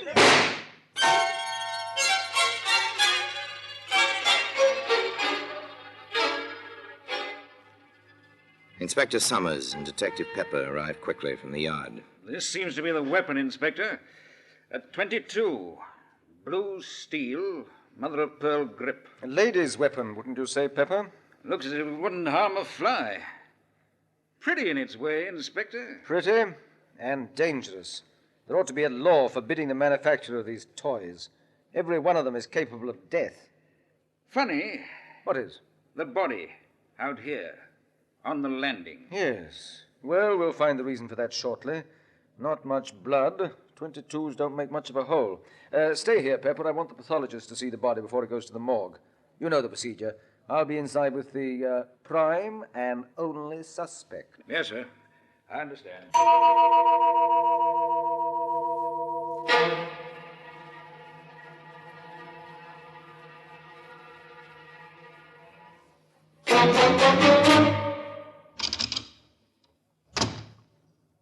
All right. Tell me how it happened. Don't you dare to talk to me like that. Take hold of yourself, Miss Davis. I need the answers to a few questions. I'll answer that. Don't you dare. That's my telephone. Yes? No, this is Inspector Summers of Scotland Yard. I see. I'm sorry, Lady Munsey, you can't speak to your daughter just now. Yes, she'll be coming down to the yard. You can come there if you wish. Goodbye. Now will you leave me alone? You know who my mother is. Which do you prefer, to answer my questions here or to come down to the yard? I refuse to answer anything. That won't look well in the report, miss. Oh, get out of here. Get out. Take now. hold of yourself, Miss Davis. I've told you and told you. Donald and I were arguing. I suppose I grabbed the gun from under the pillow where I keep it. He tried to take it away from me. And next I knew there was a shot and he was mumbling something about a doctor. And then he was dead. Oh, now leave me alone. Leave me alone. Inspector Summers felt that further questioning was indicated. The location he chose was his own office at the yard. Where did you get the gun, Miss Davis? My husband gave it to me several years ago. Are you married? I was. I'm divorced. Inspector Summers thought of many questions. Where did you struggle over the gun?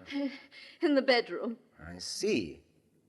Why do you use linoleum for a floor covering in the bedroom? Oh, because it's easy to keep clean, and because it's chic, and because... Oh, what has that to do with Donald? I'm asking the questions, Miss Davis. Oh, yes, there were many, many questions. How long have you lived at that address? How long did you know Donald Martin? Have you ever bought any ammunition for that gun?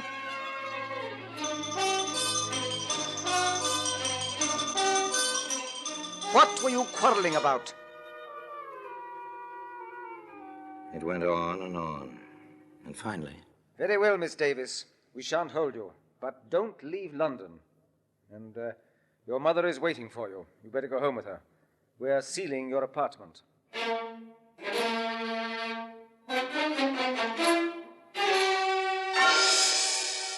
An inconvenient matter, violent death from a gunshot wound. Apartments are sealed, people investigate. One's whole life is turned inside out. And then there are the experts. The scientific facts contradict some of Miss Davis's statements, Inspector. They do? For instance? There's no evidence of any scorching of the clothing round the bullet hole. From that fact and the spread of the smoke stain, I deduce that the gun was held from 3 to 6 inches from Martin's chest. As the blood ran down the chest, he must have been standing at the time. It would be practically impossible for him to hold the weapon himself in that position. Could he have clutched the barrel, say, in an attempt to take it away from Miss Davis? In that case, his fingers would be singed, or at least blackened. They're not. I do not believe that the man was touching the weapon at all when it was fired. An embarrassing conclusion, to say the least. There were other things. I've checked Martin's shoes at the morgue, Inspector. Well? If they struggled in that bedroom, on that polished linoleum floor, his shoes would have had to scratch the floor. They're leather-soled, and they have metal taps on the tips. Very good. Another discrepancy. Now, Pepper, I think we'd better have a bit of a talk with the neighbors. Are you certain of that, Mrs. Merritt? I am positive. It's not the first time they yelled at each other, those two, and the walls are thin. Do you have it down, Pepper? Yes, sir. They had a quarrel about 2 weeks ago. He left. She leaned out of the window, only half-dressed, and shouted at him, "Laugh, baby, laugh for the last time." And then she fired a gun at him. Thank you. Now then, Mrs. Merritt, before the shot last night, did you catch any of the words they said? His? Oh, no, sir. But, well, her bedroom is next to mine, and I heard her say as clear as day, and at the top of her lungs, "I will kill you." Thank you, Mrs. Merritt. Anything else? No, sir. Very well. Let's go, Pepper. All right, Pepper. I think we have the makings of a case. Pick her up. We'll book her for willful murder. And today, the little blue 22, which was to play such an important part in the case, can be seen among the other exhibits in the Black Museum. In just a moment, we will continue with The Black Museum, starring Orson Welles.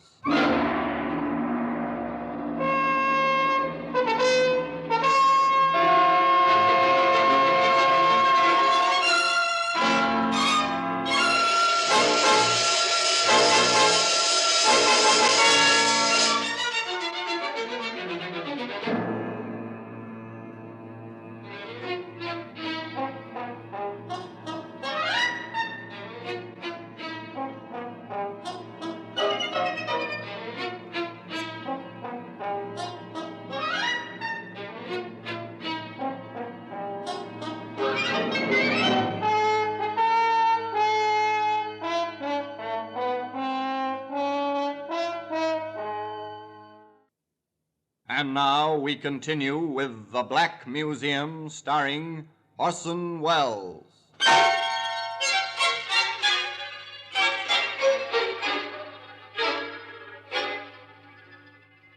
As the inspector said, they felt they had a case. The evidence was piling up. Vivian Davis was arrested. Her defense counsel was a distinguished member of the bar. The prosecutor assigned was no less brilliant. But some of the conversation about the case was, well, a lot less brilliant. Why, if Larry and I had stayed, we might have seen the whole thing. And darling, those letters. Imagine leaving letters like that lying in your bureau drawer, where anyone might find them. And do you suppose the prosecution will use them for evidence? This is one trial I simply shall not miss. Let me say here and now, if May owns a gun, I'm walking out, and at once. But Viv always was unstable, you know.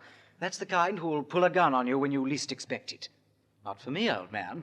Not for me. I always said she was no better than you'd think. Wild parties at all hours, firing guns around, drinking. Oh, I dare say the woman wasn't happy. But then who is? Now I ask you, who is? Poor Viv. I understand the food in prison is all starches. Seen the headlines? This is a juicy one, what? I'm to be a witness? You don't say. Really now? You don't say. They tried the case in public gossip, long before it came to proper trial.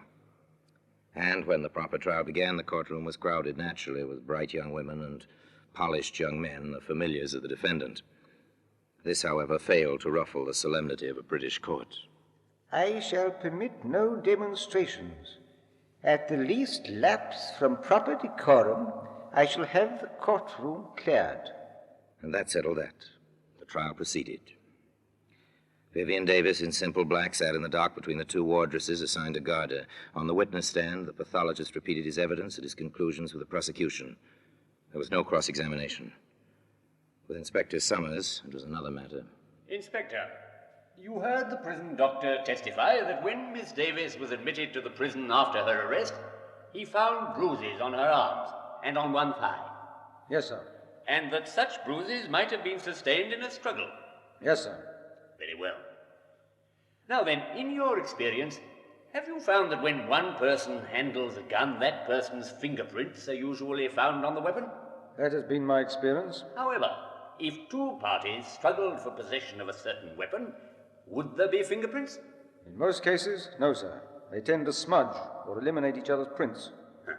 This weapon, which you've identified and which has been entered in evidence as Exhibit A, did you find this weapon at the scene of the alleged crime? I did. Did you examine it carefully? I did. Did you have it tested for fingerprints? I did. Did you find any? Yes, sir. How many sets? Only one set of prints were on that gun. Whose were they, Inspector? Now tell the jury, please, whose fingerprints were on that gun? Only my own. One more point, Inspector. You stated that you found a bullet in the wall of the bedroom, correct? Yes, sir. Have you any reason to believe this bullet was fired on the night of the alleged crime? It could have been fired at any time, I suppose. Thank you, Inspector. That's all. Mrs. Merritt, the eager next-door neighbor, had her proverbial day in court. Yes, sir. Just as I told the inspector, she screamed at him, hanging out of the window only half-dressed, and then she fired a shot at him. Counsel for the defense spent little time in the cross-examination of Mrs. Merritt. Madam, did you actually see Miss Davis fire a pistol or gun of some sort at the deceased? I heard the shot after she yelled at him. You said she was only half-dressed at the time. Is that correct? Yes, sir. Then you must have seen her. Well, I took one look, and after that I only listened. Why? Why, Mrs. Merritt? When a woman is in her condition, no other woman cares to watch her. I see. This is your opinion. It certainly is. Your Lordship, I respectfully request that the answers to the last two questions be stricken from the record as constituting an opinion and not evidence. Further, on the grounds that opinions are not warranted, as the witness is not qualified as an expert. Well... The clerk will strike the last two answers from the record and the jury is instructed to ignore the testimony. Proceed. No further questions. Thank you, Mrs. Merritt. Back and forth, the battle raged, a battle for a woman's life. The case for the Crown was ably presented. The defense, by cross-examination, by objections in the record, sought to upset testimony to establish points which could be played upon later, the climax of the trial, when Vivian Davis herself took the stand in her own defense. Now, Miss Davis, you understand the seriousness of this situation. Of course. I refer to the testimony that you once fired a gun at Donald Martin from your bedroom window. Is this true? No, it's not true. What did happen that evening? He'd come to see me. He'd asked me for money to pay a gambling debt, and I refused. We quarreled, and he left. I was furious, and I called to him from my window. Then I went back into the room and fired one shot to make him think I'd killed myself. What happened then? Oh, Donald... Mr. Martin came rushing back, and we were friends again. Miss Davis, have you ever pointed a weapon at Mr. Martin? No, never. Have you wanted to? No, never. Did you shoot him the night he died? No! Have you any recollection of his having spoken to you between the time he was shot and the moment he died? I'll never forget it as long as I live. What did he say? He said, I wish the doctor would hurry. I want to tell him that this was an accident. It's not your fault. He said it over and over. And then he was dead. Thank you, Miss Davis. Your witness. Pull yourself together, Miss Davis. Yes, sir. Very well. I submit, Miss Davis, that the truth of your first public quarrel is as it was stated by a previous witness, that you did fire out of your window at Mr. Martin. Oh, no, never. I fired in the room. I wanted to frighten him. Miss Davis, is this your pistol? Yes. Is this the weapon which killed Mr. Martin? Yes.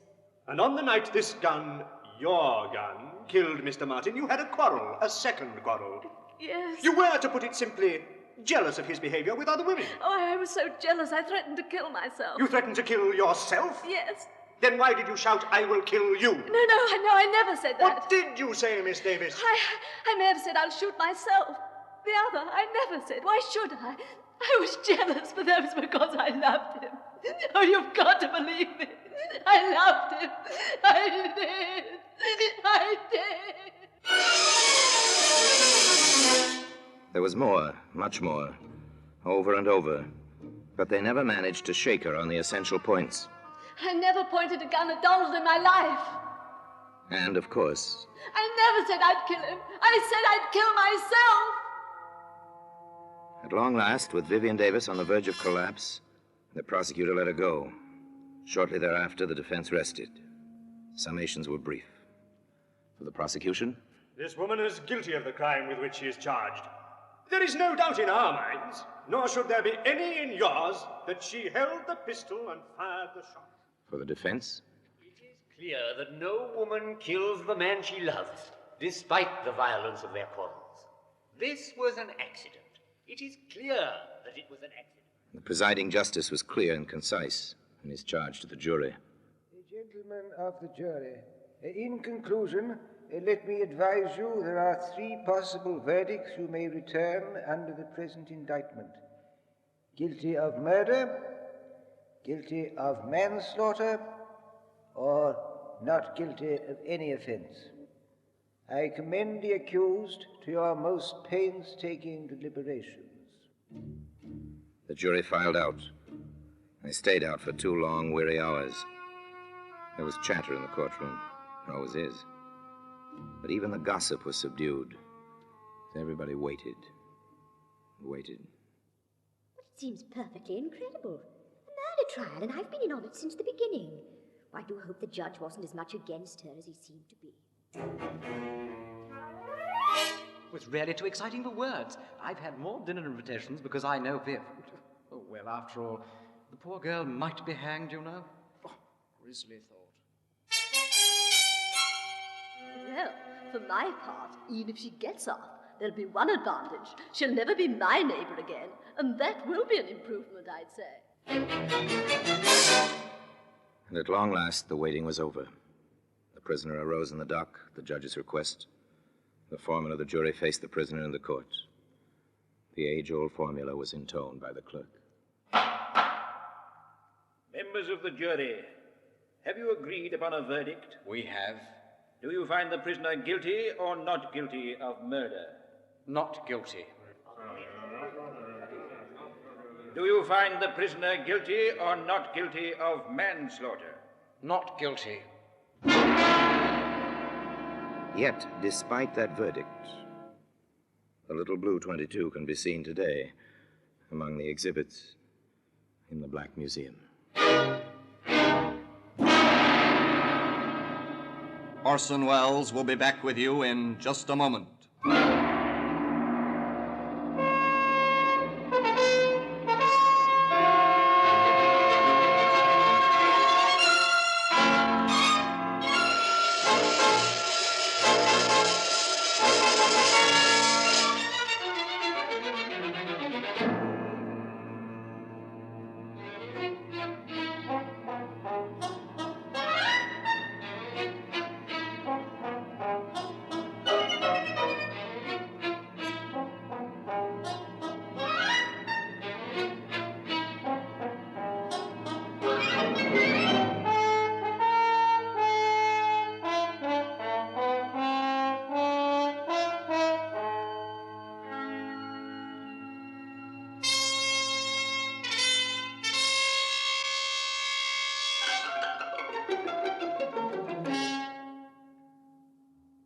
Now here in person is Orson Welles.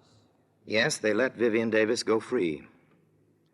In many minds, the question was, and still is, did Vivian Davis get away with murder?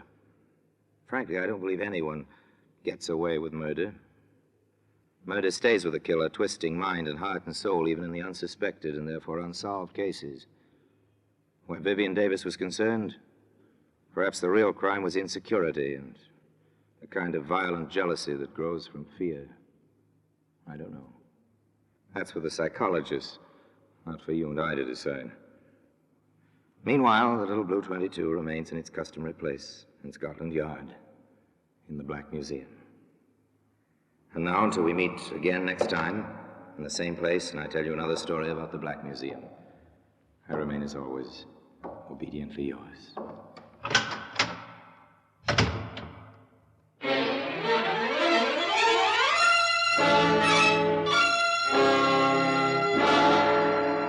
The Black Museum, starring Orson Welles, is presented by arrangement with Metro-Goldwyn-Mayer Radio Attractions.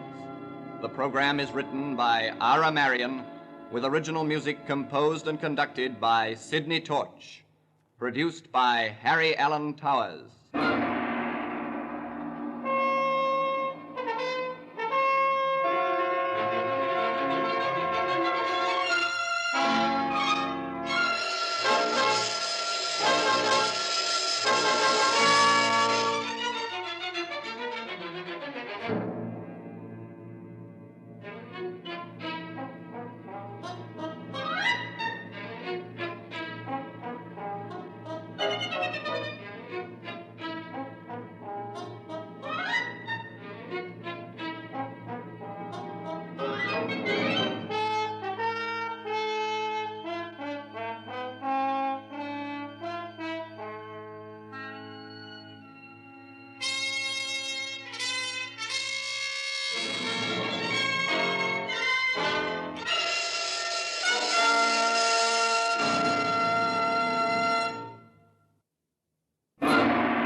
Thank